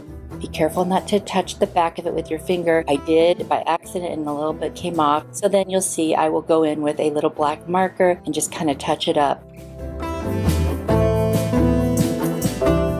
For those who don't know, I am on social media. You can find me on Pinterest, Facebook, TikTok now, and Instagram. Come on over, follow me, say hi, and if you have any pictures to send me, please do it there. All the links are in my description box below. So there I am with the marker. Now what I didn't do was let it dry enough or seal the top with a spray. I went and got my Mod Podge and started brushing over it, and the ink started to smear. Oh no, right? So I tried to dry it and then go over it again. And what I ended up having to do is go back with my white paint and do a little bit of touch up, which is, unfortunate because it took extra time. So if you're really careful, you will not have to do that. Now that that's done, I took a piece of scrapbook paper, which I just love, and I traced around the shape of the house so I could cut it out, and I'm just going to attach it to the back. I love that look with scrapbook paper because you can get so many cool patterns and pictures that you wouldn't otherwise be able to do. And I actually just used a glue stick to attach it, and I scraped with my little Cricut scraper to make sure it was on. I could have used my brayer, but this was handy. Now I took a nail file, also from the Dollar Tree. You could take some sandpaper or a sanding sponge and just go around the edges, and I only go downward because I don't want to rip the paper up, and it will separate from the edges and make a really nice clean edge. I'm going to do that all the way around. Then I'm going to take some twine from the Dollar Tree, and I'm just going to find the middle and wrap it around, and then I'm going to wrap it around again and again, and when it's all done, I'm going to make a little bow right there on the scrapbook paper side, and it's super cute. I'm going to put a little bit of greenery just that I have left over from cutting up other pics, and I'm going to hot glue that right to the center. And then I'm going to turn it over and add a little bit to the other side. And then I add this cute little white paper flower that I had right in the middle on the side with the words, just to make it look different from the other side. It's just a nice little finishing touch.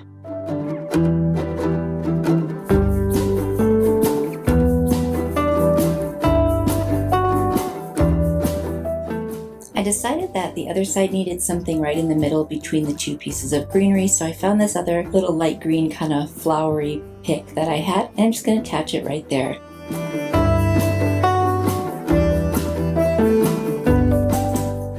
You guys, this is a very easy project, super inexpensive, almost all Dollar Tree. I hope you like it.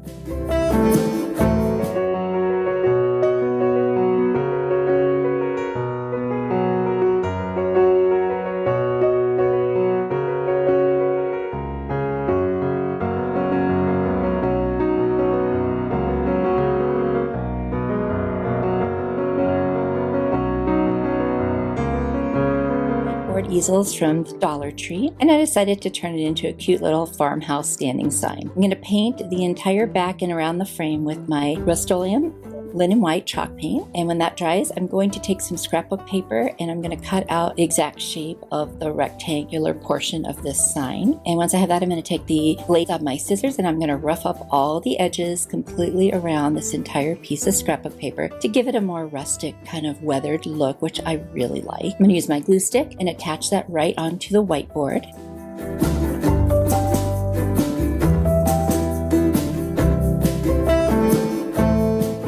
I've got two more pieces of scrapbook paper, different patterns, and I'm going to cut out the shapes, but I'm going to make each one about 1/4 of an inch smaller than the one that's going to be underneath it. That way you can see each piece of paper like layered.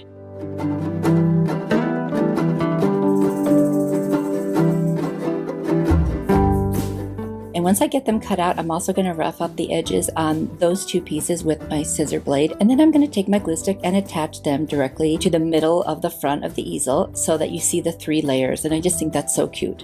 I have this little barn. It was on a piece I got from a thrift store, and I cleaned it up, and then I'm removing that back hanger. I've got this really cool staple remover that I got on Amazon that takes stuff off really easily. And I'm going to use my apple barrel. It's called Flag Red Paint. And I'm going to paint over all the red because it was just more rust looking and I wanted it to look more red.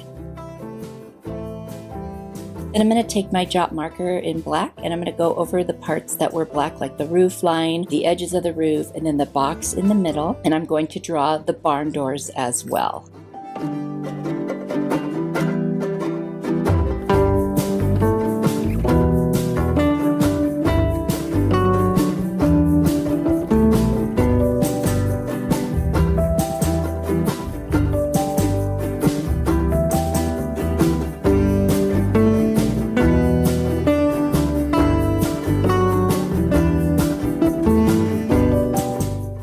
Take my chalk marker from Dollar Tree and I'm going to go around the big window in the barn and I'm going to make an X, and then I'm going to use that same white to kind of do some distressing and accents. I'm going to do lines straight down, you know, like as if it was planked wood that looked worn on the edges. And then I'll take the jot marker and go back over the black parts that I kind of covered a little bit with that and just clean that up a little bit. And I'm just loving the way this is turning out. It's just adorable, and it's going to be a cute little thing to put either on a tiered tray or sing on a shelf or just, you know, just in the kitchen even. I think it would look really cute.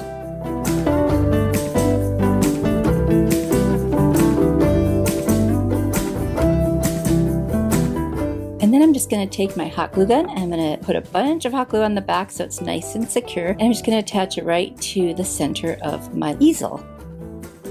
Then I'm going to take some jute twine from the Dollar Tree and I'm just going to put some little dots of hot glue around as I wrap it around, starting at the bottom all the way up to the top, right around the edges. And then I'm just going to tie a cute little bow. And that is going to be it for this one.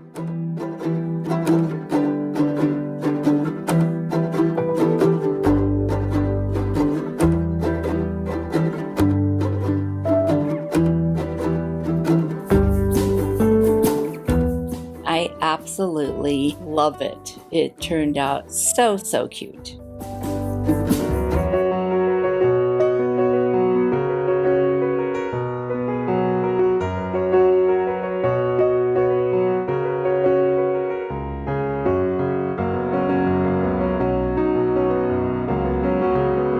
This picture in Canva, and this is a Dollar Tree sign that I got from their nautical area. I'm just going to heat up that little shell and then use a spatula tool that I have and, you know, dig under it a little bit and it'll loosen right up and come off, which makes it really easy.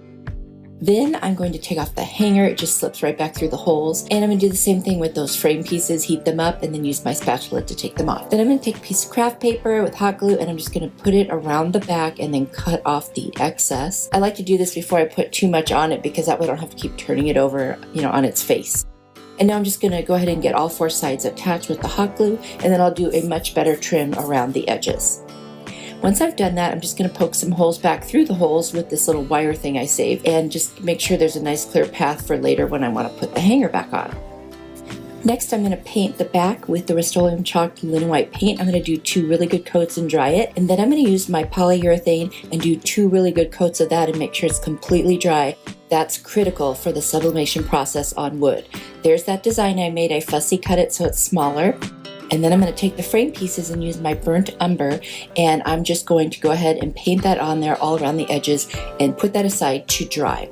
The next thing I'm going to do is I'm going to tape my design to the piece of wood that I put the polyurethane on face down with some heat resistant tape. I'm going to take it over to the heat press and I'm going to set it at 330 degrees, and I did this one for 54 seconds. And I'm just going according to whatever manufacturer instructions that I have. I want to make sure that it's in there long enough so that the design will set.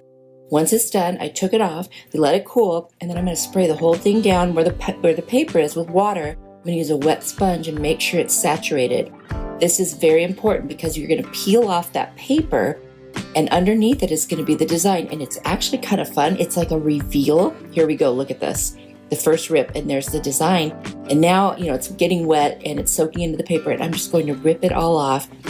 Now with my fingers, I'm going to try to pull off the biggest pieces of paper, and then I'll go back over it with the sponge to clean off any residue from the paper, and the design becomes even more vibrant. I don't know about you guys, but I love this. And I think it looks like watercolor. It's almost like I painted a watercolor, but I didn't because I couldn't have done this. I'm not an artist like that.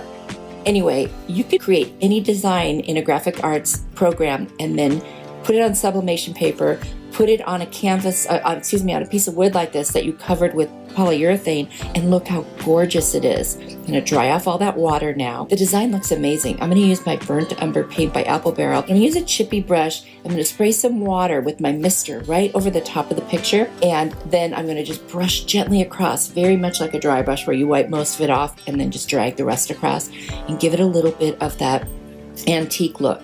I'm absolutely in love with this piece. I am so excited about it. I just think it came out beautiful. You have to let me know what you think. Now I'm going to cover that with the polyurethane as well. Now I'm going to take my frame pieces with hot glue and I'm going to put them back together, lining up the holes at the top. And then I'll put the rest of the 3 pieces on. I always start with that top piece because I need to make sure that I can get the hanger back on it. Now, if you don't want to use the hanger, just fill in the holes, paint it, and then you're good to go and just put a hanger on the back.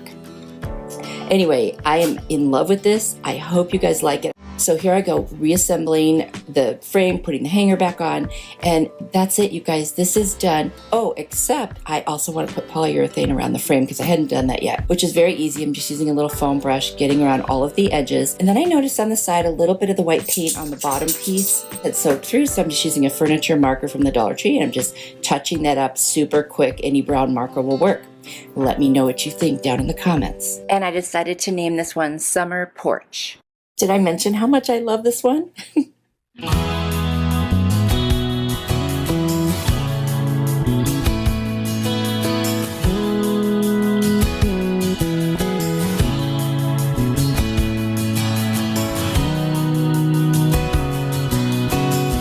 These houses at Goodwill. They're originally from Target for $5 and I got them for $4. And then I've got this Dollar Tree fabric from the Crafter's Square, and I am going to cut out the front of both of the houses with the fabric, and I'm going to attach it, and I'm just going to dress them up.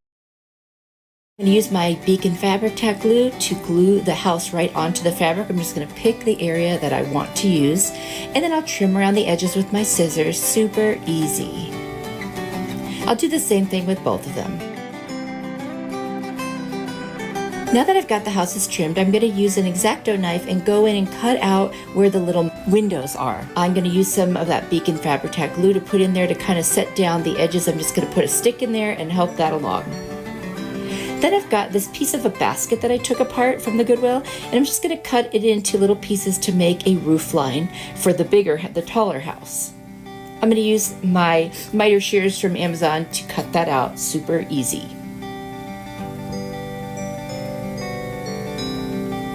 And then I'm just going to hot glue those right in place. This is a really easy way to dress up some wooden houses that you could either find at the Dollar Tree, the Target, Dollar Spot, or anywhere by adding some fabric and a little roof line. And I'm going to use my furniture marker in walnut to go ahead and make that roof line consistently the same color. I'm going to do the same thing on the other house, but with a wider piece. I'm going to take some of this pitberry garland from Hobby Lobby and make a little teeny wreath. I'm going to hot glue it to the front of the shorter house. And I just think that is super cute. And then I've got this like greenery from IKEA. I just cut off teeny pieces. I'm just going to put them around that wreath to make it look like, an actual wreath, not just pitberries. Then I'm going to make a little chain using my Dollar Tree twine, and I'm going to fold that into a circle, make sure it will fit nicely at the top of the taller house, and I'll make a knot, and then I will hot glue that, and that'll become my little wreath for that house. Remember making those little bracelet chains when you were younger? Oh my gosh, they were so cute and so fun. So I'm going to attach that, and then I'm going to take one little piece of that same greenery and put it on there just to kind of add a little more interest. And I think these are adorable, and I can't wait to put them on my tier tray.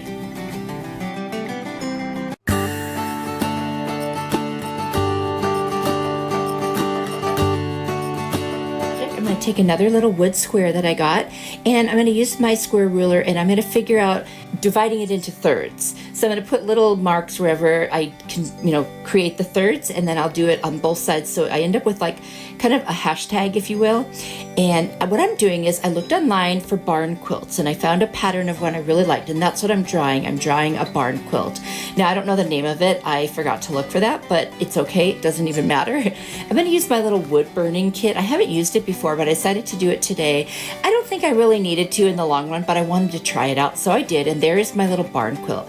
Now I'm going to take several different pieces of the Dollar Tree fabric. I'm going to trace using where I did the wood burner so I can, have the grooves to get into. I'm going to cut little pieces, and I am going to glue them on with my Beacon Fabric Tack glue, all of the little pieces, and I'm gonna make a barn quilt on this little piece of wood. I don't know where I got this idea, but I just thought of it actually, and I just think it is so super cute, and it fits the rustic theme. Now, you couldn't see where I did the wood burner as much, so I took the furniture marker in walnut and I just kind of tapped along the lines, and because it's fabric, it kind of bled a little and it looked really cool. So I just went ahead and I did that at every possible intersection on this quilt square, and then I did the back as well. And then I took a little scrap piece of wood that I had and I cut it down, and I'm going to cover that also in that furniture marker, and I'm going to sand around the edges, and then I'm going to hot glue right down the middle, and that'll become the stand. Super easy, so cute, very rustic. What do you think? I've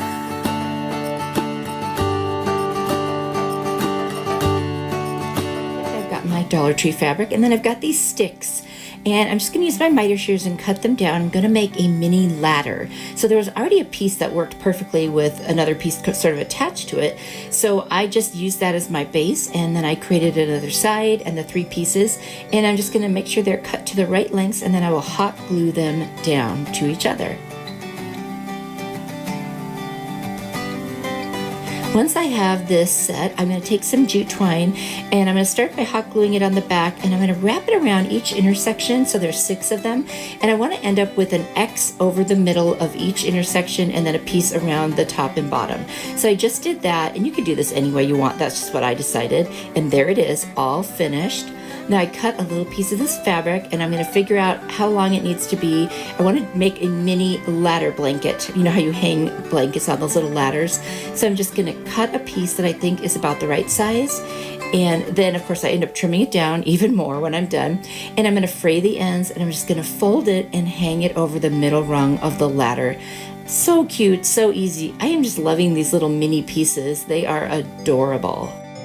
I felt like this just needed one more thing, so I took a piece of the basket I took apart and been using, and I just cut little pieces, and I made a little rustic star, and I'm going to hot glue it to another piece of the fabric just to kind of fill it in. I'm just going to cut around the edges, and I wanted something that would make it easier to glue it to the sticks, and that worked really well. This turned out so cute. Let me know what you think.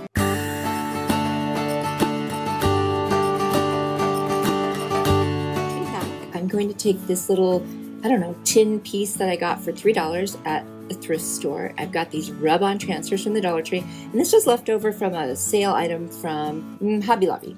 Got my Rust-Oleum chalked white linen paint and my Lagoon Waverly chalk paint. I'm going to remove the hanger that came with it. I'm going to use my crud cutter and clean it off because, thrift store. I'm going to use the Lagoon paint. I'm going to paint the entire thing front and back. It doesn't have to be a super solid coat because we're going to do a little distressing. I'm going to take this makeup brush, and they're really good for this, for kind of like a dry brush. Just put a little on your brush, wipe most of it off, and drag it across. And there you go. I've done that just to the front. And now I'm just going to see how I might position this little orange. And I take my little snips and cut out those 2 pieces of wire that were sticking out. Those were attached to the original piece. Now I'm going to cut around the part that says Hello Summer with the 2 flowers and see what the whole thing will look like before I get started. Now these gold foil rub-on transfers take forever, and they're not easy, so take your time, make sure you keep checking it, and it won't come out perfect no matter what you do. So you have to be ready for touch-ups, which I will do in just a minute. But I had rubbed for quite a long time. I decided not to show you the whole thing. And so there it is, and I've got a couple spots. I'm going to use my folk art metallic paint and just kind of touch them up. And then I'm going to take a combination of E6000 and hot glue to attach the little orange. And I'm just kind of checking where it's going to touch exactly. There's no point in getting lots and lots of glue for no reason. And I'm just going to press that on, let the hot glue dry. And then I think I need to add a new hanger. So I've got this cute gold and white baker's twine from Target.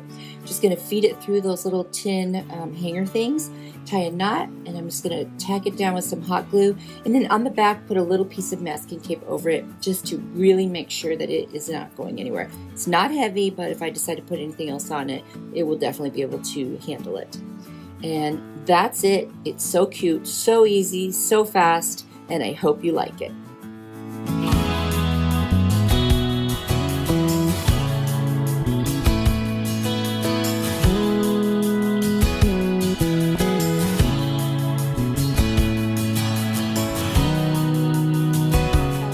I'm going to take this tin planter that I got at the Goodwill for $3. You find these every time you go. I'm going to use my crud cutter and clean it up real good. And then my heat tool to get off the price tag. And then also I need to use some rubbing alcohol to get off the other price. I'm going to use some painter's tape and diagonally tape from one corner to the other. And I'm going to do 2 coats of my white Rust-Oleum linen, or linen white chalk paint. I always say that wrong. Anyway, and then when I'm near the tape, I'm going to paint away from it. So not towards it, but from the tape across. That way I won't have any bleeding. And then I'm going to dry each section off after each coat. And then I'm going to do it to the next corner. And this one, they'll be like touching. The 2 sides will be touching. And then when I do the other 2 sides, they will be touching. So it'll be kind of like, I don't know, kind of opposing corners, if you will. See, there you go. Now the most satisfying part of all, we are going to pull the tape off. And I was very happy with my lines. I feel like they came out really, really good. So that worked out great. I really didn't end up doing any touch up. I mean, there's a little drop there, but I ended up not even bothering with it because it wasn't noticeable. So now that I have these nice crisp lines and my planter is painted just the way I want, I'm going to take my Dollar Tree rub-on transfers, these gorgeous little green ones with the leaves. And I had 2 of each kind that were big like that. So I just cut them up and I'm just going to position them. I'm going to rub them on and check and then carefully pull them off. I did speed this up a little so you don't have to watch me scrape every single one, but I want you to see how the process goes. So here's the next side, and I kind of alternate between the 2 kind of leaves that I cut out. And look at that, it's so pretty, so simple. I didn't need to overdo it. And there's my other 2 corners that are right next to each other. And I'm going to go ahead and do the 2 different pieces again. And I'm just using a little wooden stick this time. It had a better point on it, so I thought it was going to maybe go a little bit faster, and it did. I was so inspired by my friend Leonette. She has a channel called DIY Beauty on Purpose. And let me tell you, she knows how to do things that are so beautiful and simple, and she knows when to stop. And she's helped me so much. So thanks, Leonette. I'll put her link in my description box. You really should check her out. And then I'm going to put some styrofoam that I cut up. It was just from packing, a packing box. And then I'm going to put 3 gorgeous peonies. And I think I got this little bouquet of different flowers at Hobby Lobby on sale. And it also had these really pretty purple flowers with the little green buds. And I'm going to put those in the 4 corners. And then I'm going to use my eucalyptus as filler and a couple other leaves I just had in my stash. So I've learned that you want a thriller, a filler, and a spiller. So the peonies were my thriller. The purple flowers with the long branches were my spiller. And the eucalyptus was my filler, and it just turned out gorgeous. I gotta tell you, this is my favorite flower arrangement that I've ever done, and I absolutely love it. The colors are so vibrant. This was so easy to make. I mean, I thought I was gonna have to put moss in there to cover the white styrofoam. With all the filler, I didn't have to. So let me know what you think about this one. I can't wait to hear your thoughts.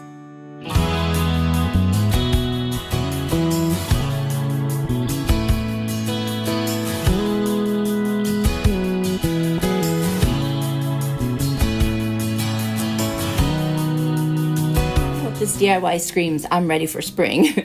I've got this butterfly cut up, a metal butterfly wind chime, and some gorgeous kind of teal contact paper. I love it. I'm going to paint the back side with my Rust-Oleum white linen chalk paint. And then on the other side, I'm going to take the contact paper and I just cut out a square that's bigger than the butterfly. And I'm just going to press it on and kind of roll off the paper as I go. That way I don't get any bubbles. And then I'm going to take my brayer that I got at Amazon, and I'm going to use that to flatten the whole surface. And then I'm going to take a utility knife and cut around all the edges, just to make sure there aren't any little excess edges hanging over. I'm going to take my nail file, and I'm just going to, in a downward motion, go all the way around, and that takes care of it. I'm going to take some little snips, and I'm going to cut off, or actually just pull off, those extra pieces that made it a wind chime, and then I'm going to position what's left of it on top. I'm going to slide a little piece of paper towel under each of the top wings. I want to paint those white. I know the orange and yellow is pretty, but for this I wanted it to be white. I'm going to dry it off with my heat tool from Amazon, and then I'm just going to carefully bend the wings in and kind of position them so they look like they're in motion more. And then I'm going to use my hot glue because this is very light, doesn't require more, but of course you can use something more heavy duty like E6000 if you want. And then I'm just going to place it right on top of the other butterfly. Now this piece is going to go on a sign, and I'm going to use this Dollar Tree decal and this Halloween sign. I had it from Dollar Tree a long time ago. I'm going to remove that ghost on the front, and we're actually going to make the back the front now. I'm going to paint it in my Rust-Oleum linen white chalk paint, and I'm going to do kind of a rough coat because I want this to look distressed. And once it is all painted, I'm going to, just kind of go up and down so it looks like it has some wood grain lines in it. Then I'm going to take my square ruler and draw some shiplap lines. First, I'm going to cut out the Be Humble portion of this decal because that's what I want for this one. I look at butterflies as they're just so beautiful, but they're not aware of their beauty because they start off as, caterpillars. So Be Humble seems like it goes perfectly with that. And here I am drawing my shiplap lines with pencil. And I learned this technique from my friends Kay and Trish at the Crafting Cousins. I'll link them down below. And what you do is you get your hands wet, and then you just kind of smudge the pencil mark. Now, if you over smudge, that's really okay. I wipe away the excess of the water, and when it's all done, I'm going to go back with my white chalk paint and a very chippy brush, and I'm just going to go over it till it looks like the way I want it to. And I can always add more pencil if I want and do the paint and just kind of go back and forth till it looks just the way I want it to. And now I'm going to take that chippy brush and just do the dry brushing. And that's where you just put a little bit on your brush. You wipe most of it off. That's what I have that little paper there for. And then you go back over, and that way you don't over paint. But I want it to look old and distressed, and this really gives that look. Then I'm going to take my sanding sponge. I'm just going to lightly go over those lines so that there isn't like kind of raised up portions from the paint since I went over it again. I just want it to be smooth. Now that it is, I'm going to take care of the back. I'm going to cover it with some craft paper. So I'm just going to cut a piece. I had a little wrinkled piece that I had already torn off. I figured why not use it? It doesn't really matter. So I'll get it closer to the size, and then I'll just go ahead and hot glue it directly on, and then I cut away the excess. I find that it's so much easier to do it this way than to try to cut the exact shape.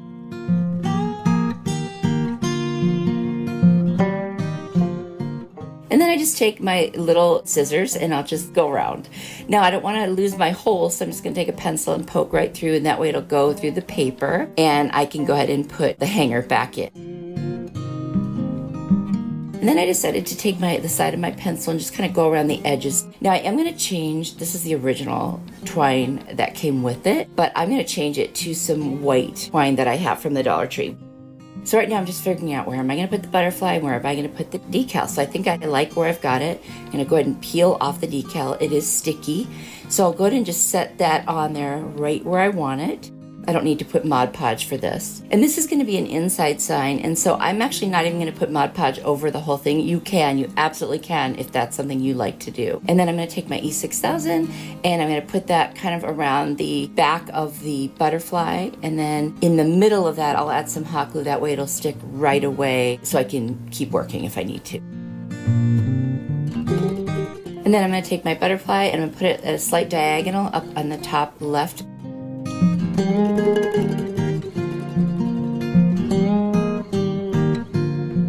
And then I'm going to take that white string that I had and attach that. This was so inexpensive, basically $4 plus paint and things like that. And I bought all these things before the price of the Dollar Tree went up. And I hope you guys like it.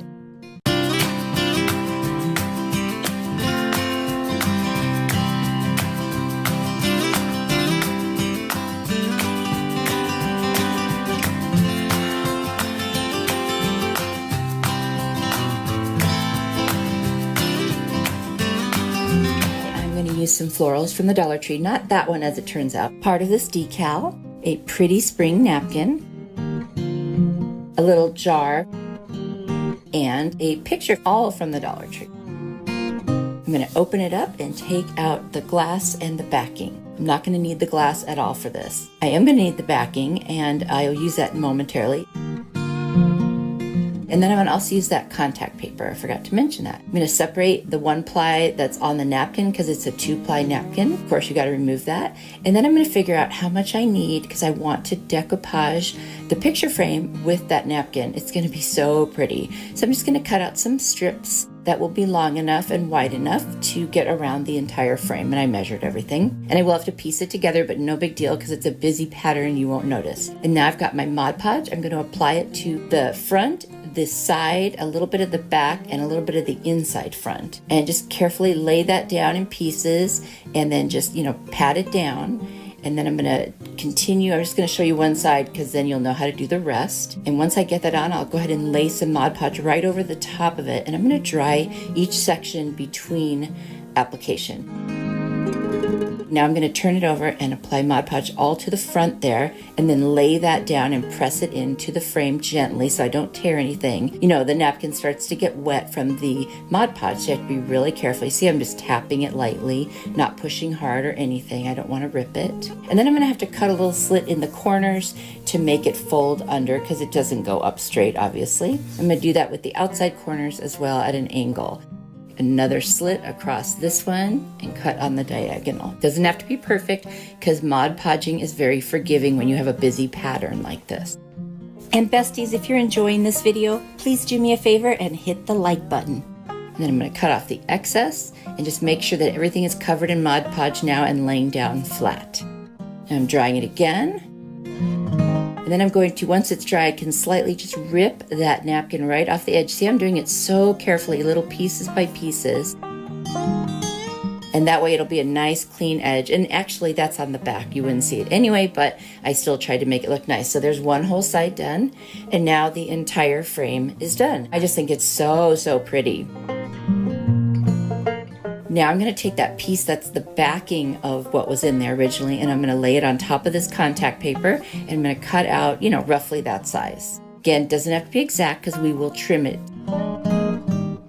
I'm just kind of looking at it, making sure that I have enough, and I do. Then I'm going to take some cardboard, and I had to piece them together with tape that is the right size, and I'm going to go ahead and lay down the contact paper. I always start at one end and only reveal a little bit of the paper, and then as I slide the backing out, I rub it so that I don't get any bubbles or, any creases. I'm going to use my brayer to make it nice and flat against the surface.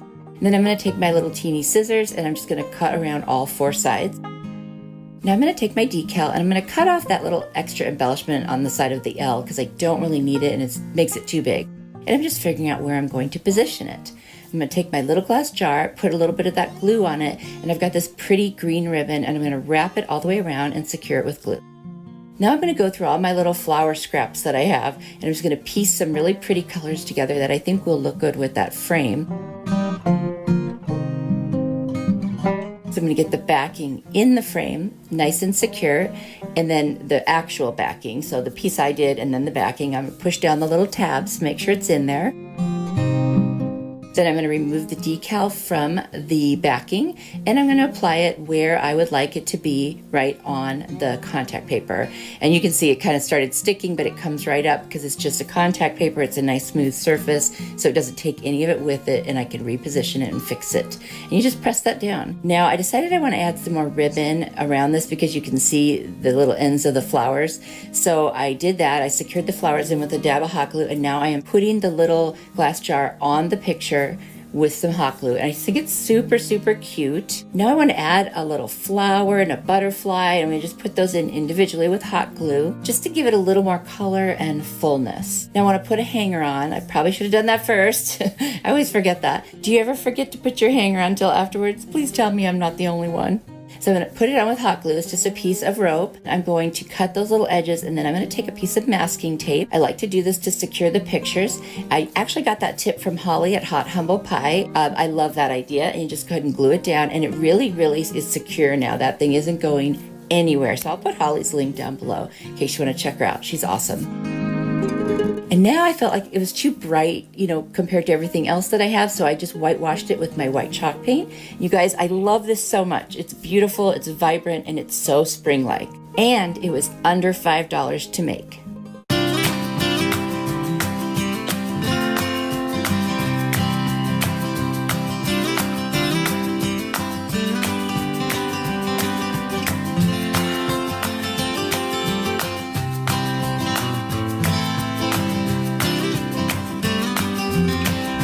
DIY hack, I'm going to use these really pretty butterfly stickers from the Dollar Tree. I just love them. I love the colors. And then I got this lantern at a thrift store for $3. Now it has the candle in it. As it turns out, the candle doesn't work. I even changed the batteries, but I have another one somewhere I can replace it with, so no big deal. And it's just like plastic, kind of. It's not a metal one, so I didn't really want to paint it.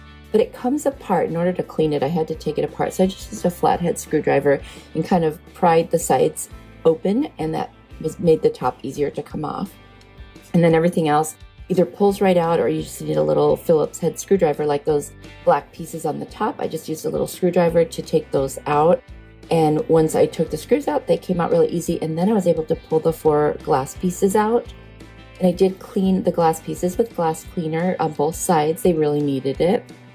And then it would have been really hard to clean the inside any other way if I didn't take it apart. And then there are screws on the bottom that make that little candle come out. And so after I cleaned everything, I took it to the kitchen and just really doused it in the sink so I could really get it clean with a brush. I'm just going to put 2 stickers on each of the 4 panes of glass. Just kind of any way I want. You could use any kind of stickers for this. I just thought it was really pretty. And then I put the glass back in. Basically reassembled the whole thing. This is almost not a DIY, it's so easy. Put the candle back in. Now I know it's not working, but I'll figure that out later. I just wanted to get this one done. And then I just put the top back on. It just kind of snapped right back on. And what I decided to do is make a cute little messy bow for the top so that I could use this for Memorial 4th of July, but you could change out the bow. I did put a little piece of a mop head kind of rope around that top so it has something to glue the bow to, because I just don't think it'll stick to that plastic very well. So I took a bunch of, red, white, and blue ribbons that I had, most of them from Dollar Tree, and I think one might have been from Hobby Lobby, but I think those were all Dollar Tree. Anyway, I cut them into 6-inch strips, and then I just crisscrossed them, the biggest ones on the bottom, all the way up to the smallest ones towards the top. And then I'm going to take a little piece of white twine, and I'm just going to put it over and turn this over so that I can tie the knot in the back. And I'm just going to pull it as tight as I can and tie a knot. And then I'll start fluffing it. You fluff this thing every turn of this because it just wants to go back into place. So you just keep fluffing. You can fluff it forever. And then I'm going to put a little hot glue on the front. And I'm just going to put a piece of that red, white, and blue ribbon across the top and then attach it to the back. And then I'm going to that gives it a pretty little center. Again, it's a messy bow. You can do whatever you want. And then I'm just going to tie that around, and it kind of camouflages in that white mop head rope, and cut off the ends. And then I'll fluff again. And that's it. It was that easy. You could interchange this with any kind of bow you want, or no bow at all. You don't have to have a bow. Anyway, I love it. Let me know what you think.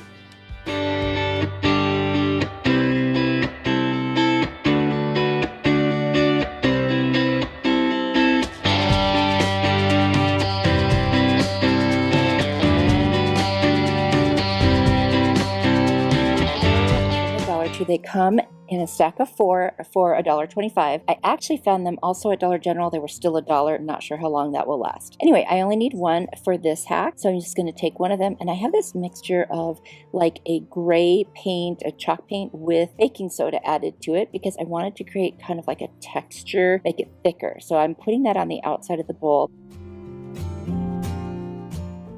drying it off with my heat tool from Amazon, and then I can see I definitely need to add more. So I do a second coat, and I'm just plopping it on there, kind of dabbing it, because I want to make sure it gets in all those little cracks and crevices. And I still see a little bit of spaces, so I am going to go over it one more time and do a little bit more, and then that's it. If I maybe had made it a little thicker, I added a little too much water, I think, but that's okay. 3 coats and it was done. So I'm going to dry it off and then move on to the next step. I'm going to use my moss colored chalk paint from Waverly. I'm going to make like an ombre ombre. So on the very bottom and over the edge, I'm going to do the moss color. Once I finish all of the moss, I'm going to take the celery color chalk paint and I'm going to blend it where the moss ends purposely, so that makes that middle color, if you will. And then I will dip my brush very heavily in the celery paint to do the bottom so it'll be lighter. And it does create an ombre effect. It just naturally kind of blends in the middle between the two colors. And I love that look so much. All these greens are gorgeous. I just love them.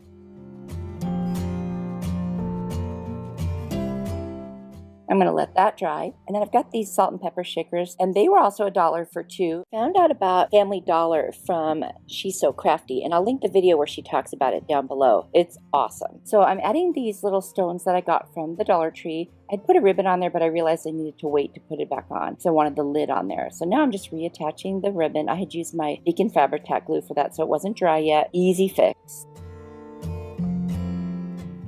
And then I'm going to put a combination of Aleene's Tacky Blue and Hot Glue on there. And I'm going to turn the bowl over and attach that right to the middle of the bottom of the bowl. Wait for that hot glue to dry and then carefully turn it over.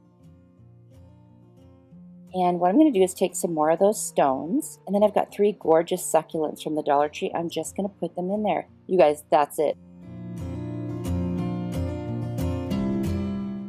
This could not be easier, and it's so pretty. And the reason I kept the lid on the salt or pepper shaker is so I could unscrew it and change out if I wanted to change the look. Didn't have to glue anything in. It's just easy to change for seasons or whatever you want. I love this one. You have to tell me what you think. Easy, easy, easy. What an awesome Dollar Tree hack.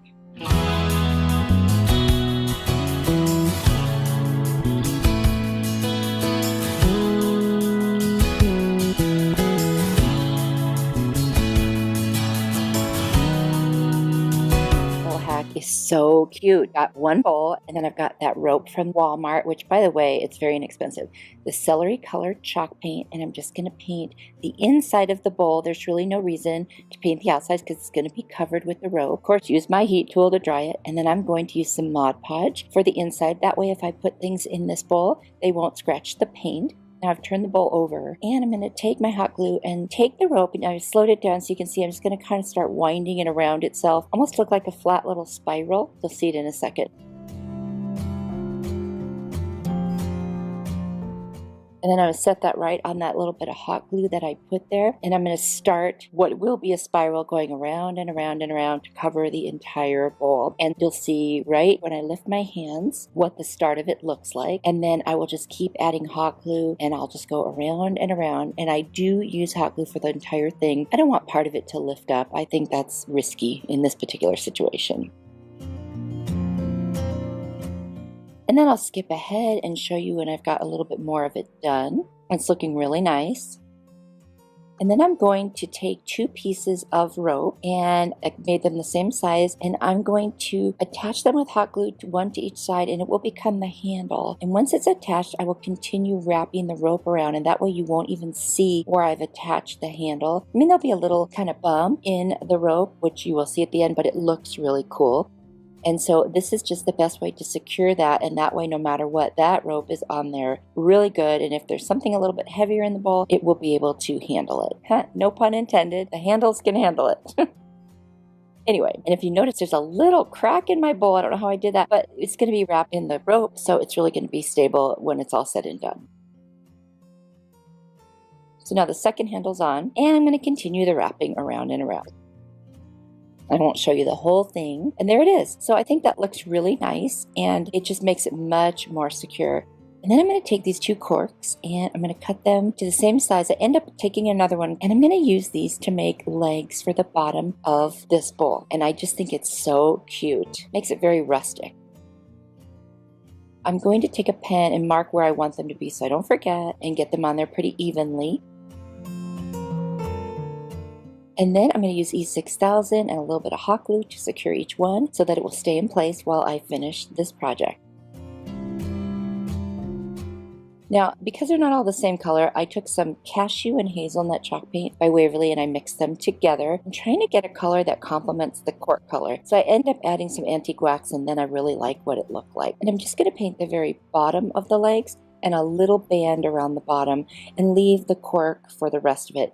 And I think that is just a really nice look. It almost came out kind of khaki. I love this one. So easy. I hope you like it.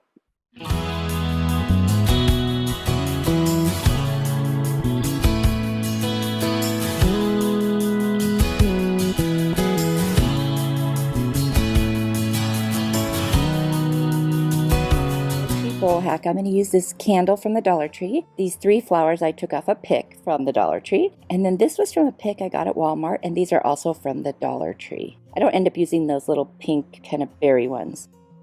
I'm going to use my Rust-Oleum chalked linen white paint, and I'm just going to take one bowl and I'm going to paint the entire outside. And I will do several coats because I want to make sure that it's very solid. I'm going to dry it with my heat tool that I got from Amazon. That thing is a lifesaver. And then I'm going to use some Mod Podge and cover the entire bowl. I just want to seal in that paint. Mostly because I am going to be resting the glass candle holder. Now I'm going to take a little bit of twine and some Beacon fabric tack glue, and I'm just going to put it all around the it's the top edge of the bowl, but for this particular DIY or hack, it is going to be the very bottom. And I'm just going to put that around the entire edge.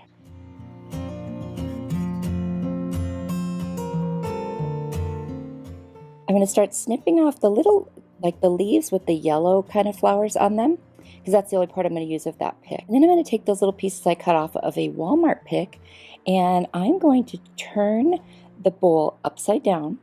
Well, actually, in this case, right side up. And I'm just going to hot glue one piece at a time right on there and just kind of hold it till it sticks. I'm going to overlap them because I want that to be a really nice kind of coverage going all around the bowl. It's going to look like a little wreath or a centerpiece in this case, but it'll definitely have that wreath look. And I'm just loving how this is already starting to look. And there we go. All of those are on. I do fill in a couple gaps here and there. And once I do, I'm going to take some hot glue and some rope from Walmart, and I'm just going to put it all the way around, and that's going to help secure those pieces on not just the bottom, but over the bottom and the top of them, whichever way you're looking at it. But that's one of the reasons I put the rope around the bowl in the first place, was that so it would have something to glue it to. I don't think those plastic bowls would be enough to just put those little picks on. Then I'm going to take those little pieces with the little like yellow flowery parts on them, and I cut them up into very small little pieces. I'm going to put them one at a time. I'm just going to kind of put glue on the end and shove them right in between the other pieces, and they stand up a little bit, so it gives it a little bit of height and more texture. I'm going to take my little snips, and I'm just going to take any really pointy pieces from those little teeny picks and cut them off. The ones from the bigger leaf picks are just fine. They're kind of rounded. And there it is. It looks really pretty now.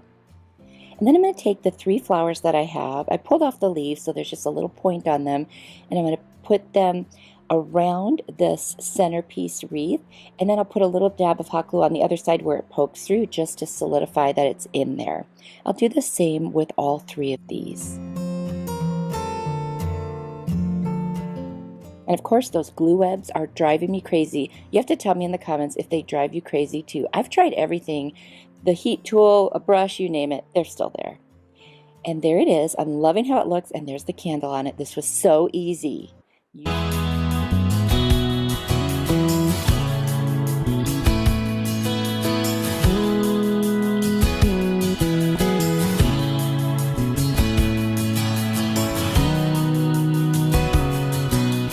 Using these bowls, I'm actually going to use 2 of them. I'm going to take E6000 and my hot glue, and I'm going to attach them bottom to bottom. So first I'll put the E6000 on, and I will leave space to do the hot glue. I don't like them to touch if I can help it, because the E6000 cools down the hot glue too fast, and then it doesn't work. So there we go. And now I'm just going to attach them. And I was trying to line up the pattern. It wasn't as easy as I thought, because you know how it is at Dollar Tree. No 2 things are ever the same. I'm going to use my Rust-Oleum chalked linen white paint, and I'm going to cover this whole entire thing, including the top inside, because if I don't, the area where you see where I glued it will show. So I'm going to do one side, use my heat tool to dry it off from Amazon, and then I will do the other side. And I do some touch-ups, so it's not a full 2 coats, but it probably is almost 2 coats. I just love that bright white. It's so pretty. Of course, I am going to change that. And now I'm doing the inside so that you don't see that one part. You don't have to do it on the bottom too, just on the top. Then I'm going to go in with my elephant colored paint from Waverly. It's a very dark gray. And I'm going to use a very wide brush. I forget what those brushes are called. If anyone knows, please tell me in the comments because I'm drawing a blank. And it's really good for this kind of distressing because you just get a little bit on your brush and you're basically dry brushing, but it's like a fan. I think that's what it is, a fan brush. Anyway, I love the way it looks. And I am going to do the inside of the top. You won't really ever see the bottom, but I'm going to do the inside of the top too. And I love the way this is coming out. You guys, this is easy. Seriously, this is such a fast, easy DIY. I had a shoelace that we weren't using, so I cut off the little end and then I wrapped it around and got the right size. And I'm going to use my Beacon fabric tack glue to attach it all the way around the middle, and it's a perfect kind of garnish or trim for this project. And then I've got these ferns from the Dollar Tree, and I thought, why cut up 3 just to get the ends? I'll take 1, cut it into thirds, and then use my scissors and make it look like they're each ends by cutting it to a point. You'll see what I'm going to do right here. See that? So I just do that on the 2 that I cut off, and then of course the first one was already like that. Way to go. Now I've got 3 end pieces, and I only had to use 1 piece of the fern. And then I've got this gorgeous pink flower. I'm not sure what it is, but it's really pretty. It had yellow in the middle, so I wanted to add these little pieces that I had left over from Walmart pics. And I'm going to put 3 of those in there, and it just didn't look right sitting by itself. So I grabbed some Spanish moss that I had on hand, put it in there, and then I just set them in there. I didn't even glue it in case I want to change it out, and it's so pretty. How easy is this?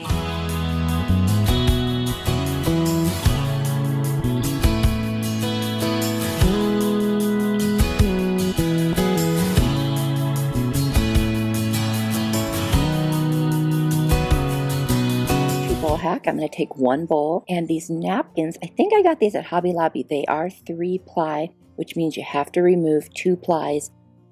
I'm going to use some Mod Podge. We'll be doing some decoupaging. So there's layer 1, and a little tougher to remove, but there is layer 2, and that leaves me with the 3rd ply, in this case the top that has the little sea creatures or sea animals on it. I'm going to cut them out with like fussy cutting. I'm just going to put them with some Mod Podge on the inside of the bowl, just kind of place them around, sort of in a pattern, I guess. I'll lay a coat of the Mod Podge down, then I'll place some in the bottom of the bowl. I'm just going to put the other ones kind of in 4 places around the inside of the bowl, and you'll see me doing that here. Always layer Mod Podge first, especially with very thin napkins. And then I'll put some over the top once that dries so I don't move the napkins around and smudge the whole thing up. I am going to put more Mod Podge inside the bowl just to cover everything so it doesn't look funny that some parts have it and some parts don't. And then when I dry it with my heat tool, you can't even see the Mod Podge, and it looks really cool. Obviously this is a coastal theme DIY. Got these seashells from the Dollar Tree, and I found this little piece of glass at the Habitat for Humanity restore. I'm not really sure what it was for, maybe a candle, but I'm going to end up attaching it to the bottom of the bowl. But first I'm going to fill up that little glass bowl with the seashells. Just try to arrange them so you can see the seashells well, and some of them were too big, so I kind of just cherry picked the ones I really like. Once I have them all in there, you can see them through the glass. They look really cute. Before I attach it, I'm going to take some of my white chalk paint and just paint around the very tip edge of the bowl. I just thought that kind of finished it off and made it look really nice. I'm going to take my E6000, and if you like that little twisty thing I have for it, that's in my Amazon store. I love that thing. I'm going to put some E6000 around the edge, and then in the gaps where I didn't put it, I'm going to put some hot glue, and that way it'll stay together while the E6000 cures. Turn the bowl upside down, and I'm just going to place that right in the center of the bottom of the bowl. Then I wanted to put something where the seam, where they meet each other, so I've got this white rope. Actually, it's a piece of a Dollar Tree mop head. I thought that made it look kind of coastal too, so I just hot glued that all the way around there. And then I decided to take some rope from Walmart, and I'm going to put some above the white rope and below it so it kind of lines it. And I think that's a really cool look for the coastal theme.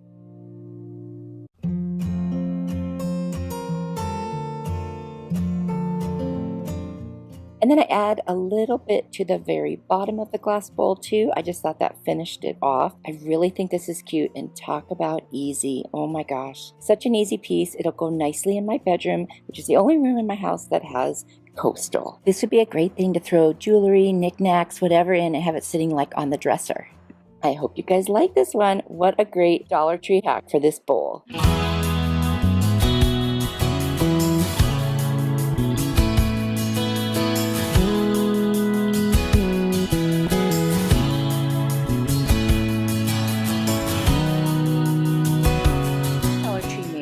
I'm going to go ahead and paint it in that Kills primer and cover up the center, so again you won't see lights or my really serious thinking face.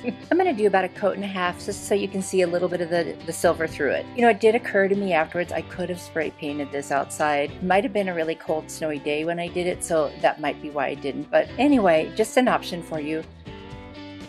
And there it is. I think it looks really nice. Now, I did a pretty good job. I didn't make it super covered because you're not going to see a whole lot of it, and this way it looks a little distressed. I've got this little basket of just extra greenery and flowers and stuff that gets cut off of things that I don't use. So I'm taking some greenery and I'm kind of positioning it the way I want it around. I kind of wanted it to almost look like a little garden lattice, you know, where there's some vines on it. And then I'm going to take some floral wire that I got at Hobby Lobby, and I'm going to attach it. And then I'm going to use these gorgeous purple flowers. I feel like they came off the hydrangea pick that I had. Correct me if I'm wrong. I know somebody else out there knows this better than I do. I don't know the name of flowers very well. There's the floral wire that I got at Hobby Lobby. And I'm just going to cut little pieces and then kind of position my greenery and my florals and come in from around the back and then go back through to the back and twist it around real tight and then snip off any ends and tuck them in. And I'm just going to do that to the whole thing and arrange it just the way I like it. You could do this any way you want with any greenery, any florals, whatever you like. It's really up to you. You could cover the whole thing, or you could do what I did where it's just sort of viney around and still you can see some of the white. And I just really love that look. It's almost like making a wreath out of this, but we're still going to have the mirror in the middle. So it's just an attractive little wall hanging that has a mirror in it, and it looks very fresh and spring-like and just gardeny, which I really like. Gardeny? Really? Did I just make up a word? And I love those purple flowers. They're almost lavender. My favorite color is purple, so you'll probably see a lot of that in general on my channel because it sneaks in there all the time. I just can't help myself. I love it so much. Half the time I'm wearing a purple shirt too. So, and my water bottle, if you ever see that, it's purple too.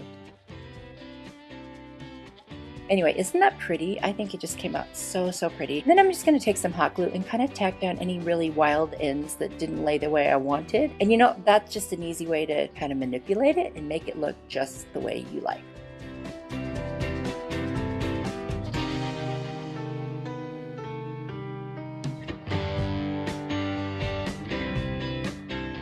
And then I'll take out the center and this one will be done. And I just love it so much. You'll have to tell me what you think. And would you ever try something like this with a Dollar Tree mirror?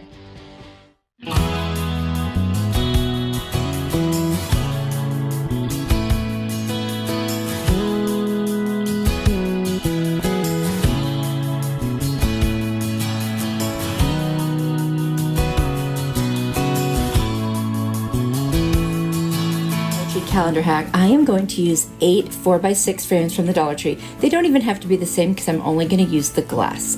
And then from this 2020 inspirational quotes calendar, I'm going to take 4 pictures that I really like, and I'm going to use the glass to cut out the portions of the picture that I would like.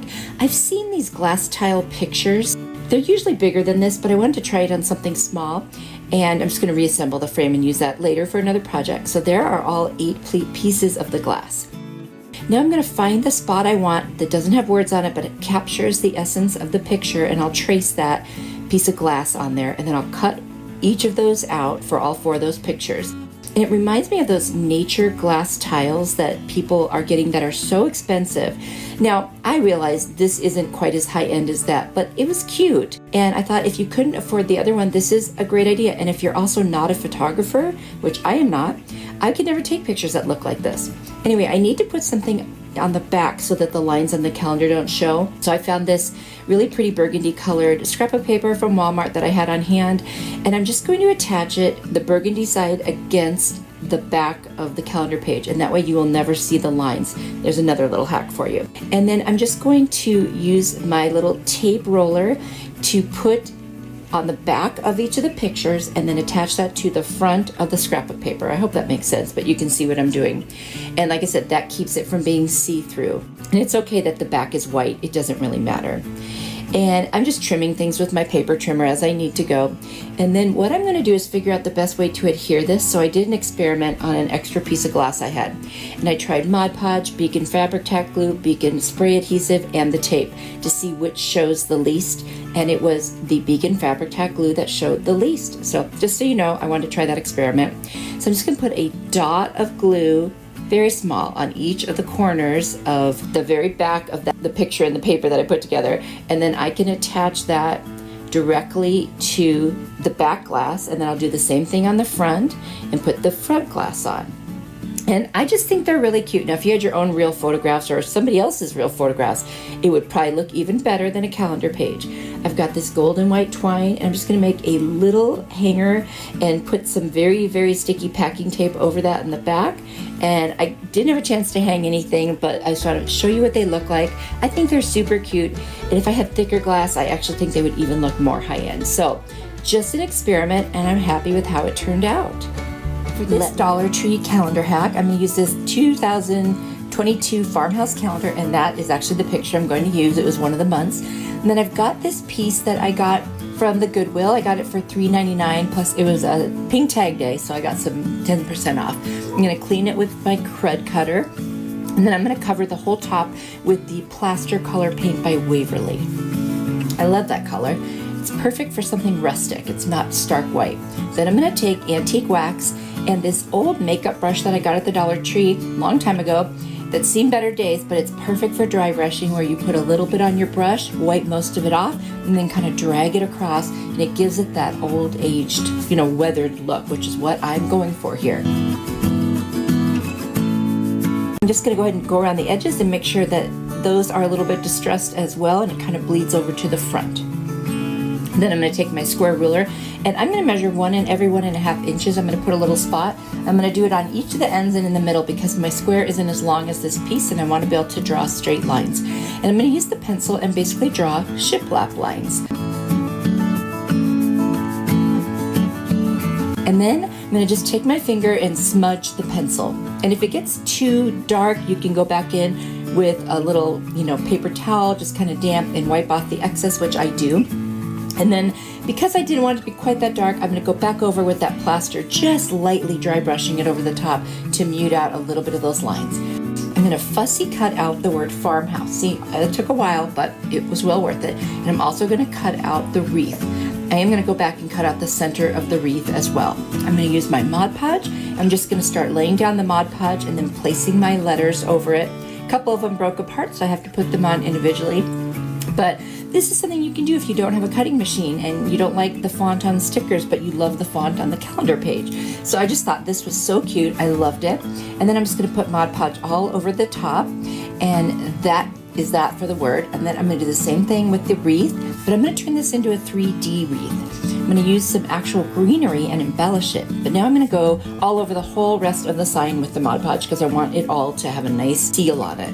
Now I'm going to take these little boxwood pieces, and then I've also got some other little picks. I think one of them is eucalyptus, I think. I always say the wrong one. Anyway, you guys know what they are, right? I'm going to start hot gluing them on. I clip the pieces off the pick, and then I have all these little extra pieces that I'm going to fill in with. And that way you get a couple colors, and look how cute it is. I love this one. I think it turned out so cute. You have to tell me what you think. I love adding something to a flat sign and making it kind of three-dimensional. It just gives it just a little more interest, and it looks like a real wreath is on there. And yeah, of course I could have done that, but I'm going to use A New Day calendar from 2021, and the page that says, "This is the day the Lord has made, we will rejoice and be glad in it." And I've got this picture frame from Goodwill. It was $2. And I'm just going to take all the packaging off it and clean it with the crud cutter. And then I'm going to take it apart. I don't need any of that stuff on the inside for this one. In fact, I'm not even going to use the glass for this sign because I'm going to use some mixed media, and so there's going to be some things on it that aren't flat. So I've decided, not to do that. And I'm going to save these little pieces that were on that backing because I might want to use them in the future. In fact, those 3 little hearts I am going to use in this project, but the moments and forever pieces I will save for another project. I'm going to figure out how big I can make my signs by just using the backing of the frame and then tracing around it. And then I would just use my paper cutter and just go ahead and cut those out because I really want to make sure that I get nice straight lines. And I'll be honest, I'm not very good at cutting a straight line without a paper cutter, I've noticed. I think I am until I measure and then I'm not. I've got these little stamps that I got at a thrift store. And then I've also ordered on Amazon these little stamp pads. So anyway, I'm going to cut the little stamps out individually because it's easier to work with them. And I'm just going to randomly place some cute little things. They were spiritual themed stamps. Now, honestly, you could decorate your picture any way that you want. So I'm not going to worry too much about what my specific stamps were. I don't know if you can find these or not since I found them at a thrift store. But I know all the craft stores sell stamps and there's so many cute ones. But I'm going to do something weird. I've got this pot holder that I got at Pop Shelf when I was visiting Jackie from Blessed Beyond Measure when I was in Tennessee. I'll put her channel down in the description. You should check her out. I am just going to use it. I love the little honeycomb shapes on it. So I'm just going to start putting it around the edges. And I'm going to do silver around like the bottom. And then I'll start doing gold over the top. And I'm going to use those little gold hearts on the bottom there. And I'm going to put some more stamps on because I started thinking I wanted this to just be really kind of busy and fun. And I've honestly never done this before, so I might have gone overboard. Maybe not. I don't know. You tell me. I like it. So I guess that's what matters, right? But there it is. I did all over and I wanted you to see a little close up. So now I'm hot gluing those little hearts on. This is one of those things, just use your imagination and put whatever you have on there and just have fun with it. This is a creative type of thing. And then I'm going to go over the letters in black where I might have stamped over them in a different color. And I just love how this turned out, and I framed it, and that's it. You guys, this turned out so cute. I can't believe that pot holder did such a good job with stamping. Sometimes you just got to look for things that aren't what you expect and then use those. I hope you like it. I'm going to use the 2022 Thankful, Grateful, and Blessed calendar. And I'm going to use the mason jar page, and I have a little mason jar sign that is from the Dollar Tree. So at first I was going to just use the whole shape of the mason jar, so I cut it out and then I stopped and thought about it. Now I need to get off all of that paper on the front. Here's a little trick or a hack. I use packing tape. Just put it over it and look at you go all over it, and that's it. And I took off that burlap top while I was cleaning everything off. And I've got this contact paper from the Dollar Tree. It's really pretty. It's got some cool colors. So I just cut out a piece that's just slightly bigger than the mason jar. I'm going to take a little bit, open the top up and lay it down, and then slowly pull from underneath and then rub it down as I go. That way I don't get any bubbles or wrinkles. And it's just a nice way to do it on a piece that's smaller like this. And I'm also going to rub over the top and just make sure that it is completely burnished onto that surface of the sign. I'm going to take my scissors and cut as much as I can pretty much off of the edges that's excess. But then I'm going to take a nail file from the Dollar Tree, and this is my trick. In a downward motion only, go around the whole thing, and it just separates, comes right off. And there's my surface to work with. So I did cut out a smaller piece without the lid and everything on that mason jar picture from the calendar. I'm going to use my little tape roller that I got from Amazon. It's so nice, no glue. I love this thing. I'm going to go around all the edges, and then I'm going to go over the inside, and it's going to make it so fast and easy to stick this down on the top.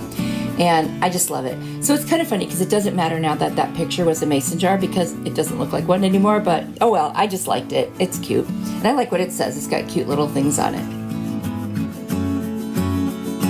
So now I'm gluing back on that little top. So I've got these 2 different ribbons from the Dollar Tree, and they're so pretty. One is floral, little yellow flowers, and one is this really pretty sage green. I'm just going to make 2 little awareness bows, one bigger than the other. I'm going to put the smaller one on top, and then I'm going to put a little pipe cleaner around the middle so it holds them in place. I was just using those little clamps to do that when I was making each one. And there they are.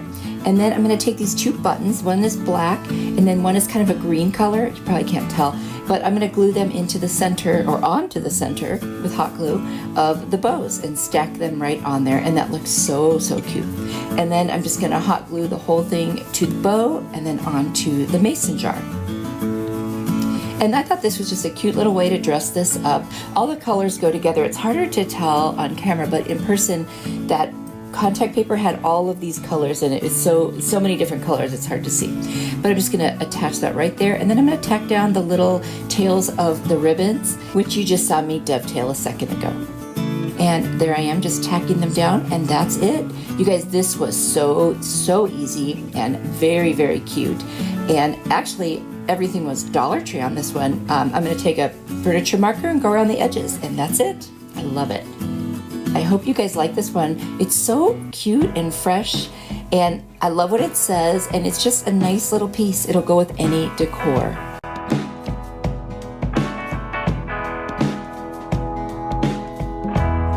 Truck cutout that I got at the Dollar Tree, and then some scrapbook paper, cute little cow skin print. And then this is a piece from the back of a calendar. It's one of the months of one of the Dollar Tree calendars. And then this one is the Farmer's Market from 2021 calendar. I'm gonna use a piece of that. I'm gonna take off the label, which actually came off super easy this time, yay. And then I'm gonna figure out how much of the scrapbook paper that I need to cover the box part of the truck. This isn't like your typical truck. It's sort of like one of those little mini box trucks. I'm just going to cut that piece out, and then I am going to use a glue stick from the Dollar Tree, and I'm going to attach that right over the box part of the truck. I want it to look like a little dairy truck.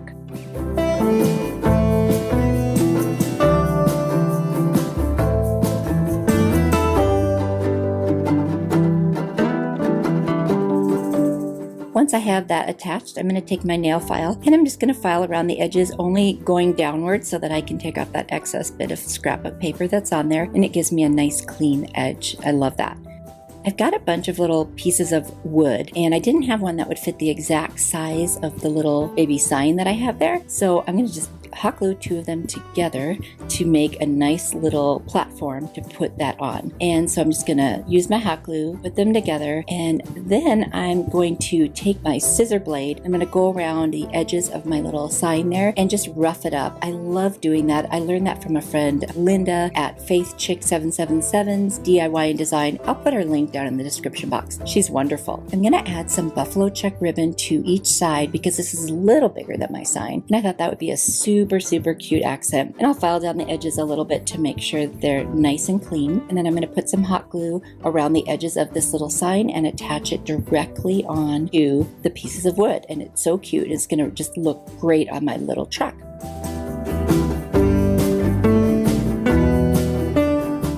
Now I'm going to take the cover of that calendar and I'm just going to fussy cut around that little part that says always fresh, because that's all I actually want from it. And so I'll get that all cut out. Then I'm going to take some cardboard and I'm going to trace the shape of that little sign on there. And then I'm going to use the one I cut out and make two more because I want it to be a little thicker. This wasn't very thick cardboard. And I'm going to hot glue all of the pieces together to make this a little more sturdy. I didn't want it to lay perfectly flat since the other sign is on that piece of wood. And I didn't have any wood that, without having to cut it, that would fit this perfectly. And this was so much easier and faster. And it's a good little hack. Just use cardboard if you want to raise something up a little bit.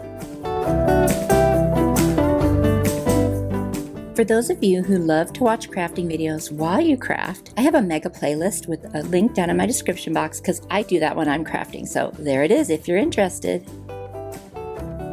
To attach the little sign, I'm going to use some Mod Podge because I don't want any lumps under it from the hot glue. And that's super easy. Of course, you just put it underneath. I'm not going to put any over the top because I don't think I really need to.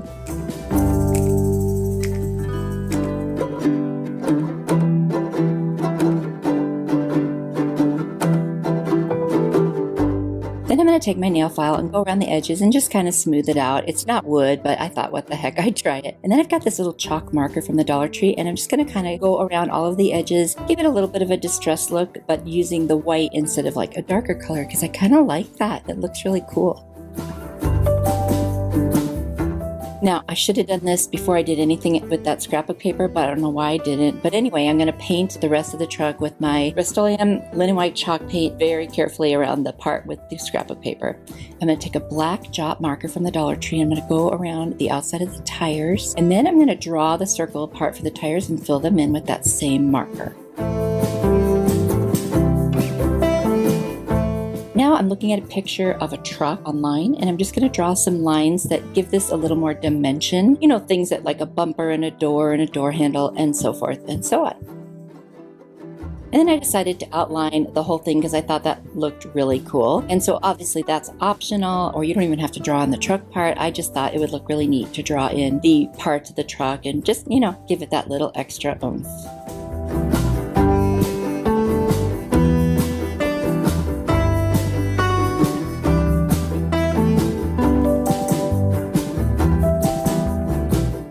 I'm going to attach my little Always Fresh sign using some hot glue right to the top of the box part of the truck.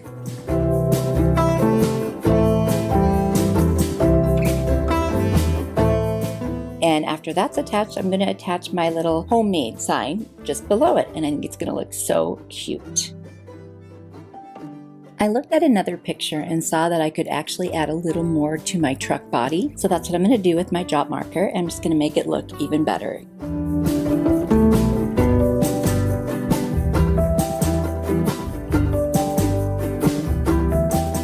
I needed to put something in the middle of my tires, so I found these two little round pieces of scrap wood that I had. I'm going to paint them white, and I'm just going to hot glue them right to the center of each of the tires. And that is just a great little touch. And then I'm going to take my chalk marker from Dollar Tree and just go around that homemade sign. I thought that looked really cute. I've got some tumbling tower blocks that I'm going to paint black with my jot black marker. And I'm going to use them on the back to create a stand. I end up using 3 on each side. I did the last one off camera because it was so weighted on the front. I needed a little more weight in the back to make it stand up, but now it stands up perfectly.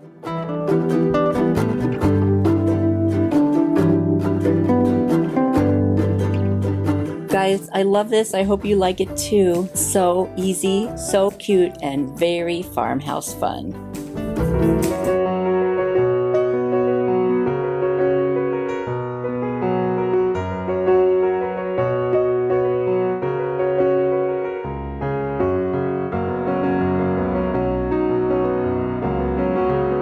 Enjoy the little things. That was a 2022 calendar, and I'm going to take all those little pieces on the back. I also have last year's calendar of this same one, and I'm going to take some pieces from there as well. And then I've got these 2 dice from the Dollar Tree. I was going to use them for something else, that's why they're sanded. And then I'm going to take my Kills primer, and I'm just going to go kind of around those edges in the corners because the paper is going to cover the rest of it. So there you go. Now I'm going to take my celery chalk paint by Waverly, and I'm just going to paint over where I did the white. Now I cut all the pieces, or I'm going to cut all the pieces really tight with my paper cutter off screen. I just wanted you to see which ones I picked, and there are going to be 12 because there's 6 for each dice.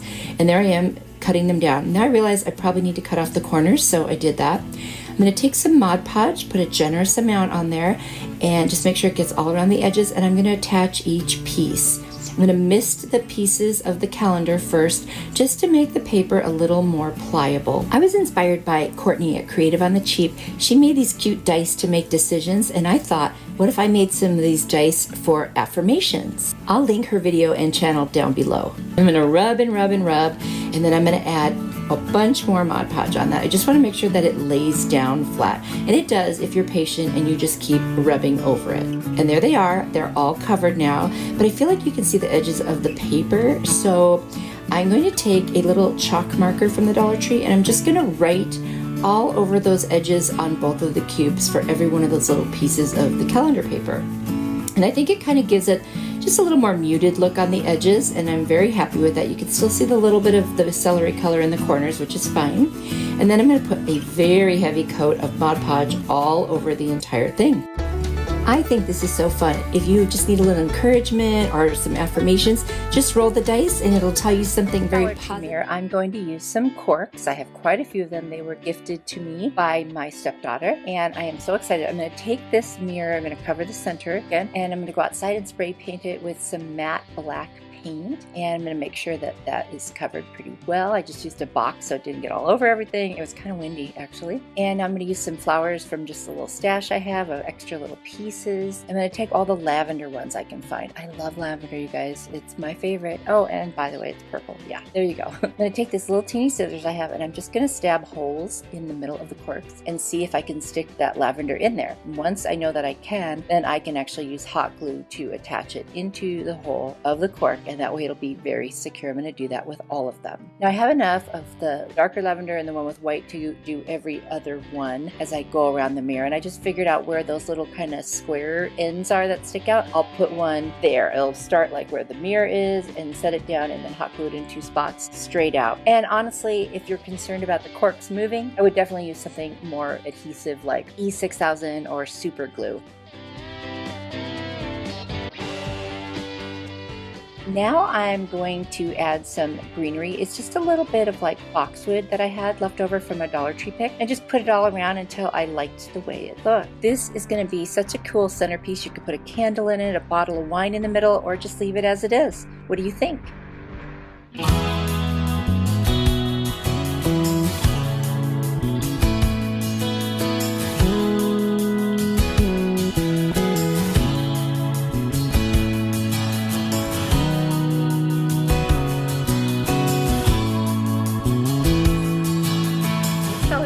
We're going to be all about nature. I'm going to use a bunch of sticks that my husband gathered from our yard, and I'm going to use some of this Spanish moss that I got at Walmart, and then my burnt umber apple barrel paint that's from Walmart. I'm going to put something in the center to cover it, and then I'm going to paint the whole mirror in the apple barrel color. And the reason I'm doing that is just so that it blends more with the sticks. I mean, more or less with the sticks. I don't think that silver blends as well. And I'm going to start gluing the sticks right to those main little sunburst pieces, if you will. And I'm using snips to cut them, but it wasn't working, so I had to pull up my miter shears from Amazon, one of my favorite tools. Not sure why I didn't grab it first, but really glad I did because it went a lot faster. And I just used one as a guide, and then I cut a bunch. And then I'm going to fill in with more sticks. So basically I'm just going to put a lot of sticks where those sunburst things are sticking out. I don't know what to call them exactly, the rays of it, whatever it is. Anyway, it's good. I ended up using tacky glue at first, and then I ended up securing it with hot glue because it wouldn't stick fast enough. It would have been fine, but I wasn't patient and I wanted to keep working. So I ended up just securing it with the hot glue, and then I could keep moving and all was well with the world. You could actually use anything that you can find outside for this. Bark, leaves, pine cones, whatever you like.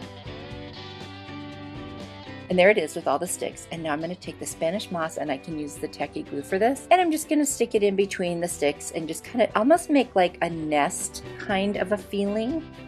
This is, like I said, very much nature.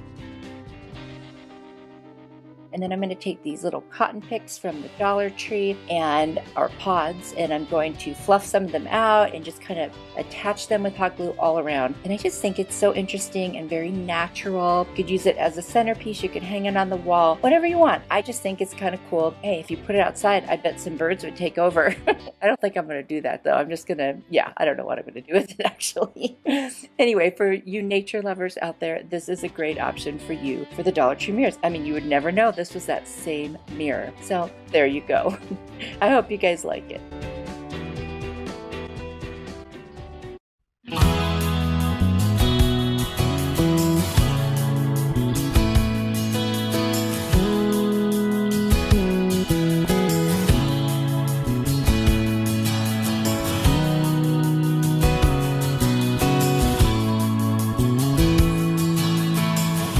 Adorable wood rainbow at the Dollar Tree. It must be a new item because I'd never seen it before. And what I'm going to do is I'm going to start painting it with different shades of kind of like a turquoise-ish color. So I'm starting with peacock, and I'm going to do that first indent and then the edges going up to the risen part. Then I'm going to take some agave and I'm going to do the next indented part and the edges between the two raised parts for that one.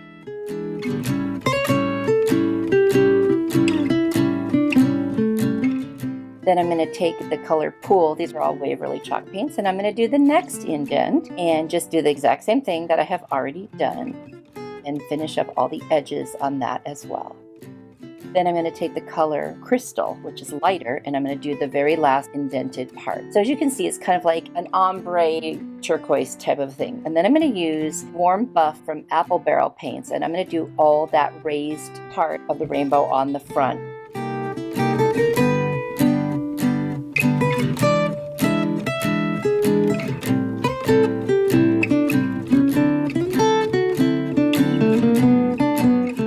Then I'm going to use my Antique Wax by Waverly, and I am going to stain all of the rest of the raw wood, which is the very bottom, the inside of the rainbow, and then the back. And I'm wiping off the excess. I just want the contrast of the stained wood, the warm buff, and then the pretty colors that are making my ombre rainbow. And I'm loving this. It's kind of a cross between Farmhouse and boho. So that's, I think, a style that I really like, and I'm kind of realizing that more and more as I make things. Now, I do get a little bit of my antique wax on the front, so I'm just going to take some of the paint and I'm going to go back and touch up those spots where I went over it. And the reason I'm showing you this is because this is very hard to do without going over the lines, because taping this would be really a pain. So I thought it would just be easier to go over and do the touch-ups afterwards. And actually, I don't think I did too bad. I feel like it should have been worse. Like I should have had way more paint everywhere. Anyway, but this worked out great. I touched it up and it looks so, so cute. And I'm absolutely loving this piece. You'll have to tell me what you think down in the comments. It was so easy, you guys. There's just no reason that anyone couldn't do this with any colors that go with your decor.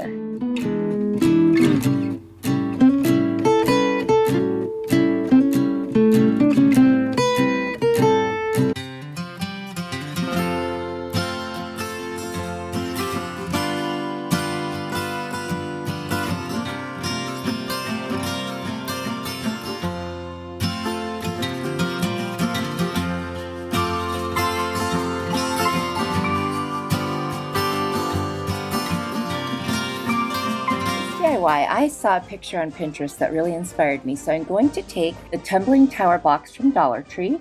I'll use 15 to form the shape of a cross. Using my Arteza paint markers, and I am going to do 6 of them in blue, and I'm only going to paint the sides that we're going to see. I'll paint 4 of the blocks red, and then I'm going to leave the rest and stain those with the antique wax from Waverly.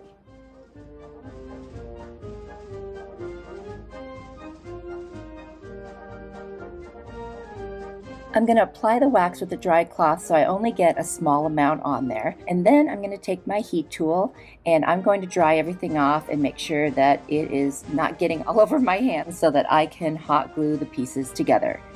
I'm going to use my white Arteza paint marker and I'm just going to make little stars. They're just really basic little stars. And because this is meant to be a rustic piece, it doesn't have to be perfect. And I am going to add a second coat because they just got absorbed right into that wood and I wanted them to stand out just a little bit more. Now I'm going to take my hot glue and I'm going to start assembling my cross. And you'll see the pattern here. The stars will be to the left, and then the red and the stained pieces will be down the middle and to the right, like a flag. Now I'm just using hot glue, which is probably not the very best choice if you want something to last for a long time. So I would suggest wood glue or something very permanent if you are really concerned about this thing breaking. I'm going to be mounting it on a sign, and so I feel pretty good about that. But I just want to mention that if you were doing it all alone, I wouldn't just use hot glue for this.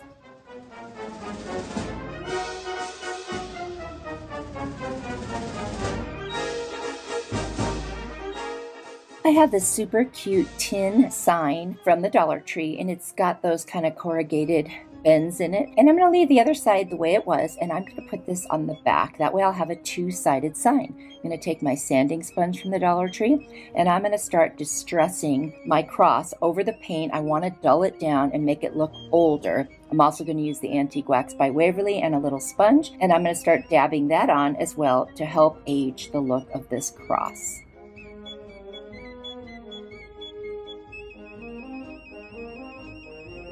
I'm going to take my hot glue and I'm going to attach that cross right to the back of the sign, and feel free, like I said, to use something even more secure than hot glue. And then I'm doing a little reinforcement on the other side, and I don't want that plain wood sitting there, so I'm going to take my silver Arteza paint marker and I'm going to color that in so it kind of matches with the sign. And then I thought, well, this sign doesn't look as old and distressed or rustic, so I'm going to take that silver, I'm going to go around the edges, and then I'm going to put some on a paper towel and kind of rub it across the red and the blue, just to give it a little bit of an older, worn look, as if some of that paint was scratched off.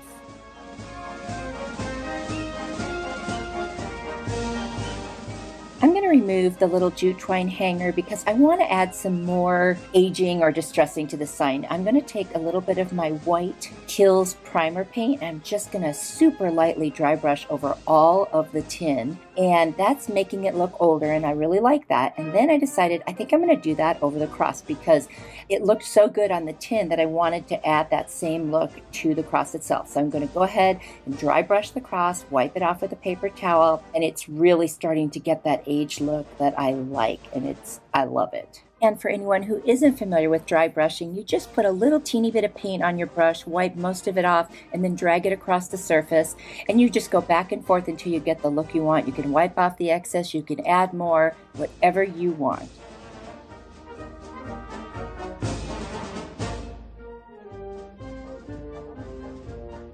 And then I'm going to come back in with the Antique Wax by Waverly and just make it look a little bit older and dirtier. And I think the combination of the white and the wax really created this rustic look that I was going for, and I'm super happy with it.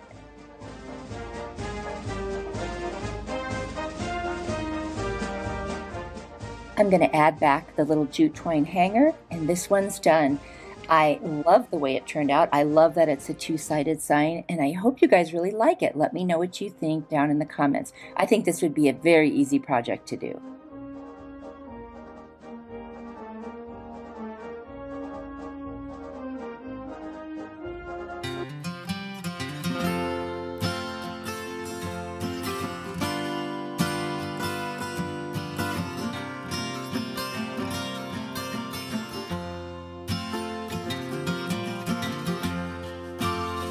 I'm using 2 of the tall white candles from the Dollar Tree. I had already decorated one side of them, but I decided that they could have something on both sides. Now, I got these printables from my friend Heidi at Heidi's Ensemble DIY. I will have a link down in my description so that you can get these free printables as well, and it'll be really fun to use.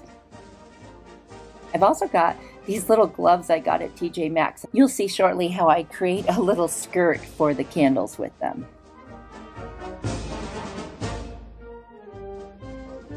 I'm going to decoupage the printables that I cut out from Heidi, and I'm going to put one on each of the candles, and they are so cute. They're little tags, and I love what they say. Everything about them is just so perfect for this DIY. And I'm going to put the Mod Podge underneath and then over the top, of course, as you would with any decoupaging. And then once that dries, I'm going to move on to the next step.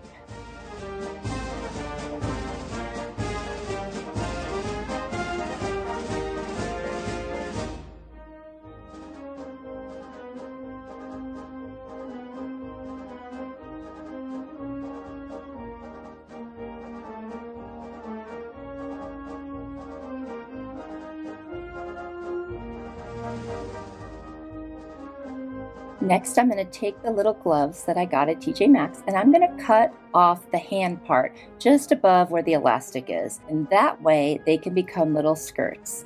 And I'm going to hot glue down the side so you don't see a rough edge, but you don't see that here in the video. I didn't include that. And now I'm just putting them on the bottom and they're just kind of hanging off the edge there. Isn't that cute? Like a little skirt.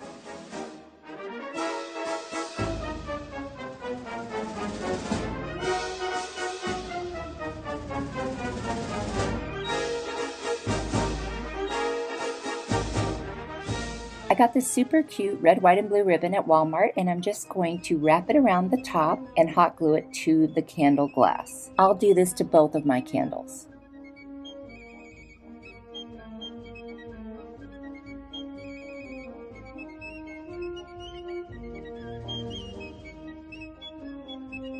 To give these a more rustic feel, I'm going to take some of the very thin jute twine from the Dollar Tree, and I'm going to hot glue it right around the edge of the printable. I think that's just going to frame it really nicely, and I'm going to do that on both of the candles with those printables.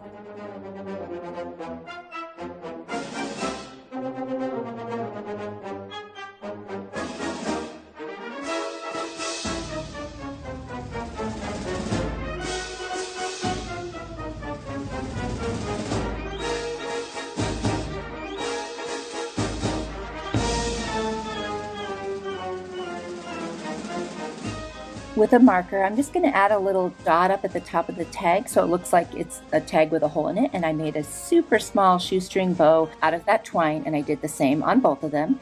Now, to further distress them, I'm going to take my antique wax by Waverly, and I'm going to dry brush all over not only the candles, but the printables, the ribbons, the little skirt at the bottom, every single part of this. I want it to look older, worn, like it's really antique.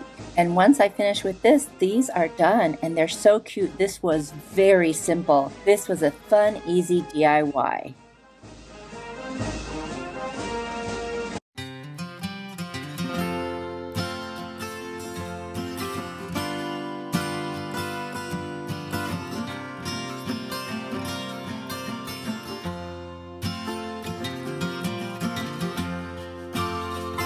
Making 4 dupes from Antique Farmhouse. The first one is this barkeeper round tray. This is a set of 2. I'm only going to make one, and it was $92 for 2. So that's still $46 for one.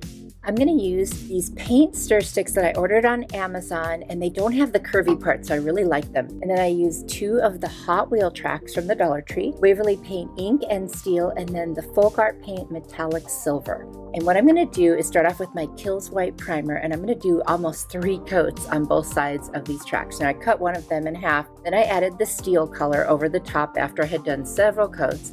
And that is just to cover that white, but you only need to do 1 coat of that, because then I'm going to take the ink color and with a stiff brush, I'm just going to dab it all over, and I'm going to do that faux galvanized metal technique.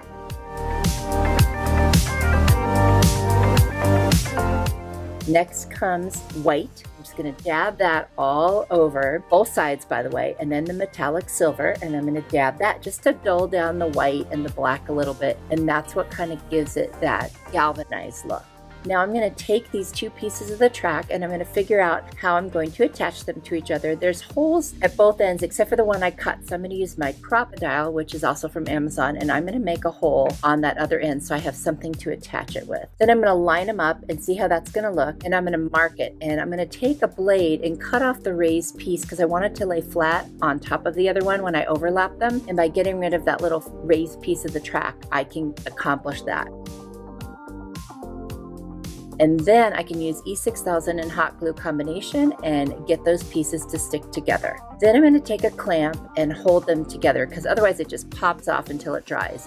And then I'm temporarily going to put a clamp on the other side until I'm ready to glue it. And I'm going to draw a circle on my paper that's just on my desk, because I need to create that wood base. So I'm going to use those paint stir sticks, and I'm going to start cutting them with my miter shears from Amazon. And I'm using that circle that I drew on the paper as a way to determine how many pieces and how big I need them to be. And as I measure, I'm just drawing the lines where the circle will be. Now I'm going to glue them all together with a combination of hot glue and this liquid adhesive from the Dollar Tree. I'm going to wipe off the excess, and this is going to create my entire piece.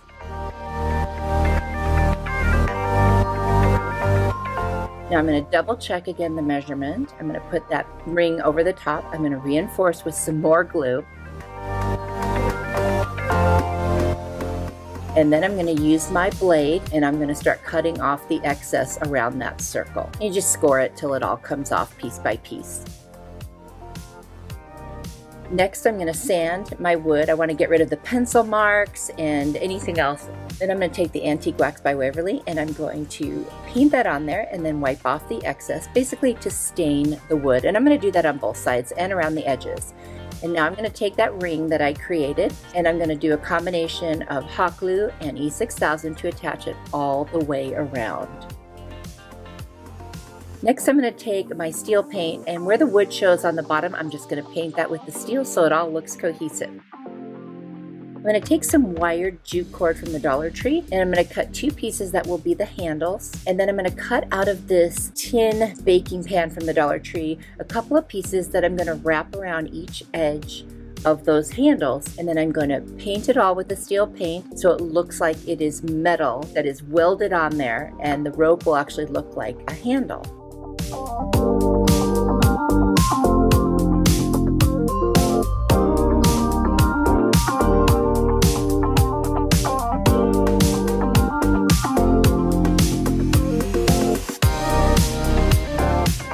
And now I'm going to take my little tin pieces, wrap them around the edge of each side of that painted jute. And then once I'm done doing that and assembling them, I will hot glue them to each side of my tray. And I just use a little hot glue as I wrap it around the jute, and I attach it 2 times to make sure when I first start and at the end, that way it's on there good and it's not going to go anywhere.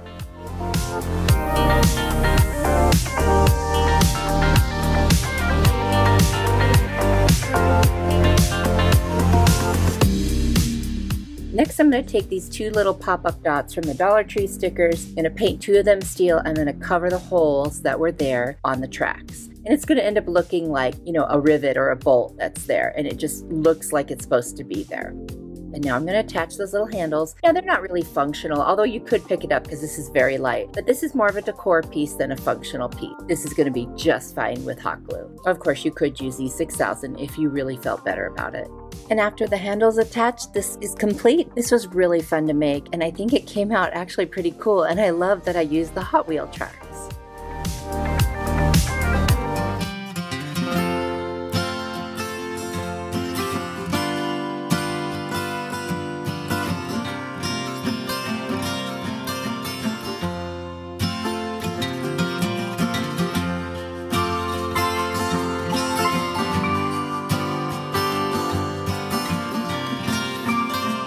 Inspiration piece from Kirkland's is adorable. Now, it wasn't outrageously expensive at $16.99, but I thought I could do it for less.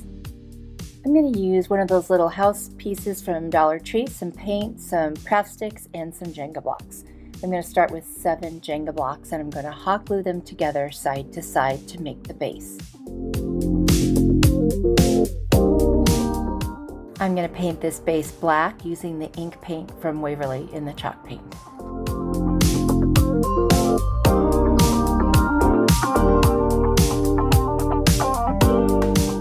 Next, I'm going to remove those flowers and the pieces of felt from the top of this house. For some reason, I have the hardest time with this. I use heat, I used a utility knife, you name it. I finally got everything off, and then I sanded it. That seems to be the go-to for me, is sanding those things off. And then I cleaned it up with my Ladybug vacuum, and I'll put that link in the description box for you. I am going to paint this with some white acrylic paint. It's from a sample I got at Lowe's for like $1, great deal. And I just love the way it looks when it goes on. I'm going to remove the stickers from the back, and I'm going to paint the entire house because I want the back to look nice too.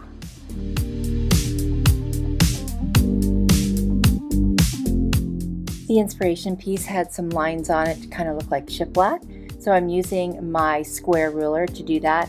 I ended up going a little off on one of them, but it's okay. It still looks nice. I don't know what I did or why I did that, but there you go. Now I'm going to take my little sanding sponge from Dollar Tree, and I'm going to lightly sand down those lines to dull them a little so that they look a little bit more like just edges of wood. I have these little greenery rub-on transfers from Dollar Tree, and so I need to recreate that wreath that was on the top, and so I cut a bunch of little pieces and just kind of curve them around, and then all you have to do is remove the back and just kind of scrape over the top, and that releases from the plastic, and when you lift it up, it will now be attached to your wood. It's a very, very easy transfer. It looks really nice. I mean, it was $1, and I've used this for so many projects, and I still have a bunch left over. So if you ever see this at Dollar Tree, you should definitely grab it.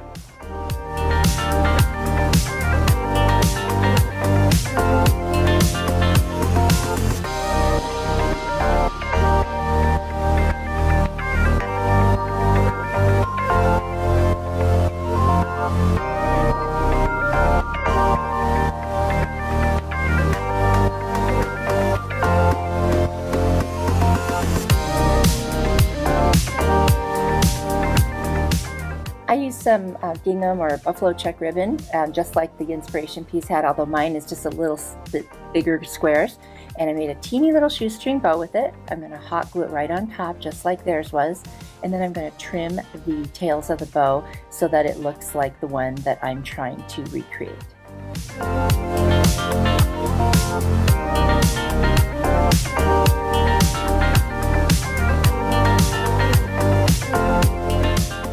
Now the roof was a challenging part for me.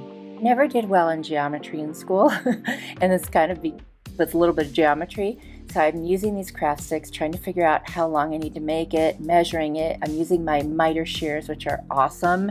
Put the link for that in the description too if you're interested. And I'm going to sand them and try to create a roof line. Now it occurred to me as I was messing with this that I needed to lift up a little higher. So after I figured out the top pieces and kind of the front pieces that would go next to them, I realized I needed to lift it up. So I put a couple of Jenga blocks, one on each side, hot glued it down, and then I'm going to paint it black and start assembling my roof. That solved my problem.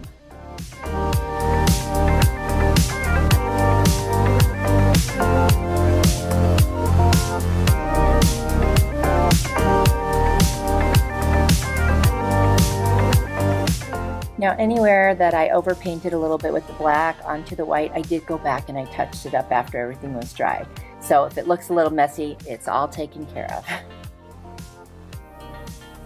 I'm hot gluing those two front pieces directly onto the Jenga box, and then the other two larger craft stick pieces will go right across the top of the roof and meet at the point. Now I did find there was a little gap. You know, you can't see it in the picture here, but it's there. So I did end up putting in a little teeny piece of a craft stick that I cut, and that fixed it. It raised up the point a little better. And so I just paint that black after I glue it in, and then I can put those pieces of the roof on, and it works perfectly.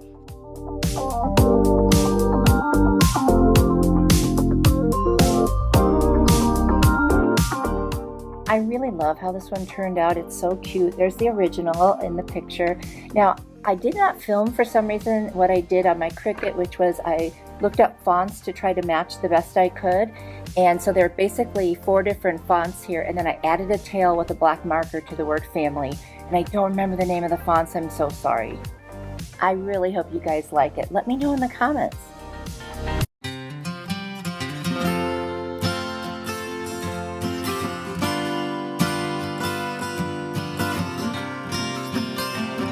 This Kirkland Inspiration Decor piece is a really cute buffalo check welcome mat, but for $25 I thought I could do it for less. So I found one of the doormats at Dollar Tree, and I'm not going to give you the full tutorial on how to do your own buffalo check because I have a video where I have a lot of details. I'm going to link that video above in the cards and down below in the description box. And please, after this video and after you watch Nicole's video, feel free to go check that out to get the very specific instructions. It just takes a long time to explain it, so I'm going to let you just watch. I tape it off. There's about 3 or 4 steps to it. Now right now I'm covering up the center because that's where the words welcome are going to be, so that will not be part of the buffalo check pattern, so I want to protect it. So I'm going to go ahead and use the tape, and you create spacers so that you leave that extra row in between. And I'm measuring, but I'm not measuring exactly because I'm looking at the picture and I'm kind of eyeballing it at the same time. So it's a combination of measurements and what looks right to me. And then I figure I can always touch up when I'm all done. Now I do label the tape top and bottom because those pieces go off at one point and then back on, so you want to remember which one was which. I'm using my Kiehl's primer white paint for this. It's just perfect for this project, and I'm doing several coats so I can get as much coverage as possible.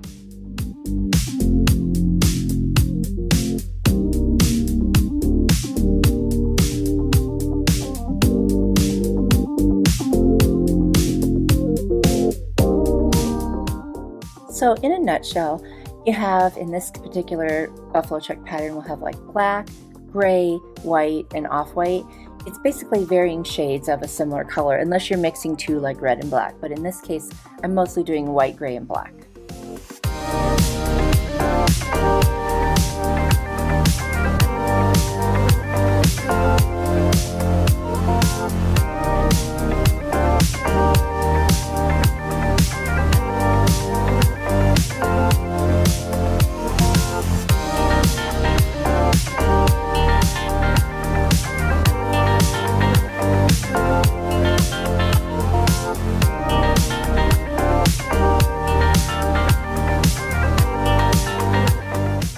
for the center of the sign, I didn't have the exact color, so I just kind of made this up as I went. So I used a little bit of a cream color, some of the pumpkin from Waverly, and then I added a little bit of burnt umber because it just needed to go a little darker. And I came up with this color, have no idea what to call it, but it's similar to what the picture had. And that's what I'm going to paint that inside rectangle. Now you might notice a couple areas where I'm going to need to do some touch-ups, and I go ahead and do that later, but for now, I'm just going to try to get this center part done.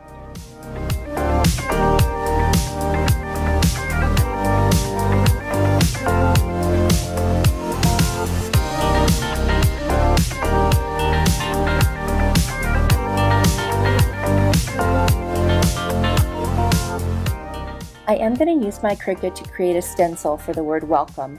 I tried to replicate the font that they had in the picture. Again, I'm not sure what the name was, and I'm using some masking tape as transfer tape. I'm going to go ahead and varnish the stencil to my transfer tape and then take that off. Then I'm going to lay it down on top of my mat, try to center it in that center area, and then with using my little weeding tool, I'm going to pull off the transfer tape and leave the stencil behind. Now, if you didn't have a cutting machine, you could certainly use a stencil with different letters, or if you could find one that says welcome, or you could freehand it if you knew how to do that. I'm going to use my ink chalk paint, which is basically black by Waverly, and I'm going to do several coats so that I can get the darkest lettering possible.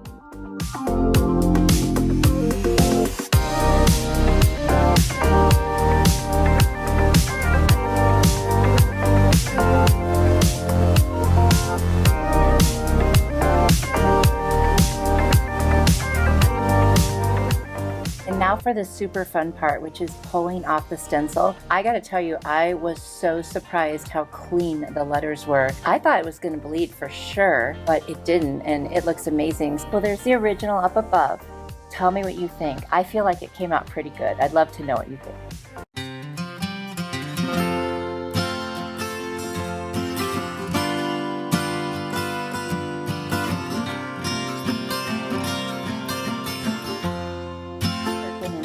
Piece is so cute. Now I didn't want to do the gold star on top because I didn't want to do a Christmas tree, but I did everything else. But it's $72.99 and I knew I could make it for a couple of dollars. So I've got a picture frame from Dollar Tree, and then I'm going to be using some craft sticks and my white Arteza paint marker, along with 3 colors of paint. There's going to be steel from Waverly. I'm going to use the antique wax from Waverly and the white wax from Waverly. Now I'm going to make a much smaller version of this sign, but I'm still going to copy the basic sign itself. I'm going to be blending these colors until I think I achieve the color that theirs was. I didn't really have one paint that would fit that, so I did a bunch of layering so that I could come up with what I believe to be the right color. In order to create the same pattern that their little wood planks were, I cut a bunch of craft sticks to varying sizes and then kind of put them together like a puzzle. And once I had the right amount, I took them off of that piece of cardboard and I put some glue down, and I added a couple rows at a time so that I could keep everything intact and just recreate as best as I could the look that they did.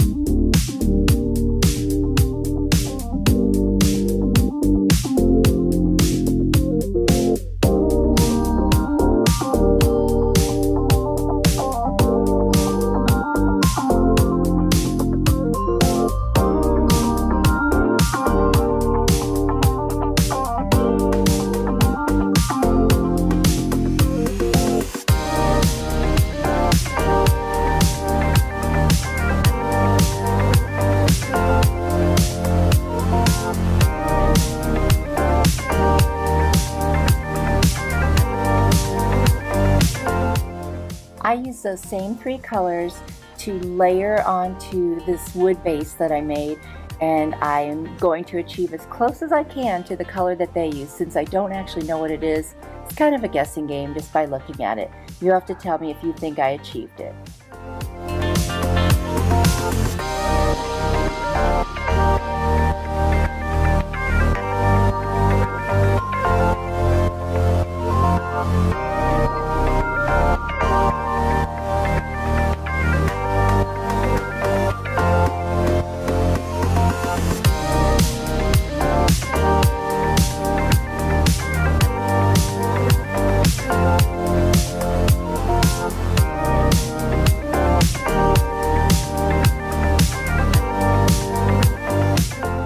Using my white Arteza paint marker, I am going ahead and drawing the tree now. It's just a stick tree. It doesn't require any special artist skills. It's just, steady hand and doing the best you can. It couldn't be simpler, to be honest with you, and I don't think if it was any more complicated, I could have done it.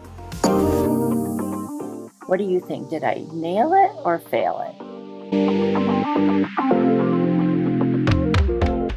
I am very happy with how this turned out. I hope you guys like it. Please let me know. My husband loved this one, so it was a win in our house. One funny thing is when I put it together, I realized I had drawn the tree on upside down, so I had to change the hanger around. Easy fix.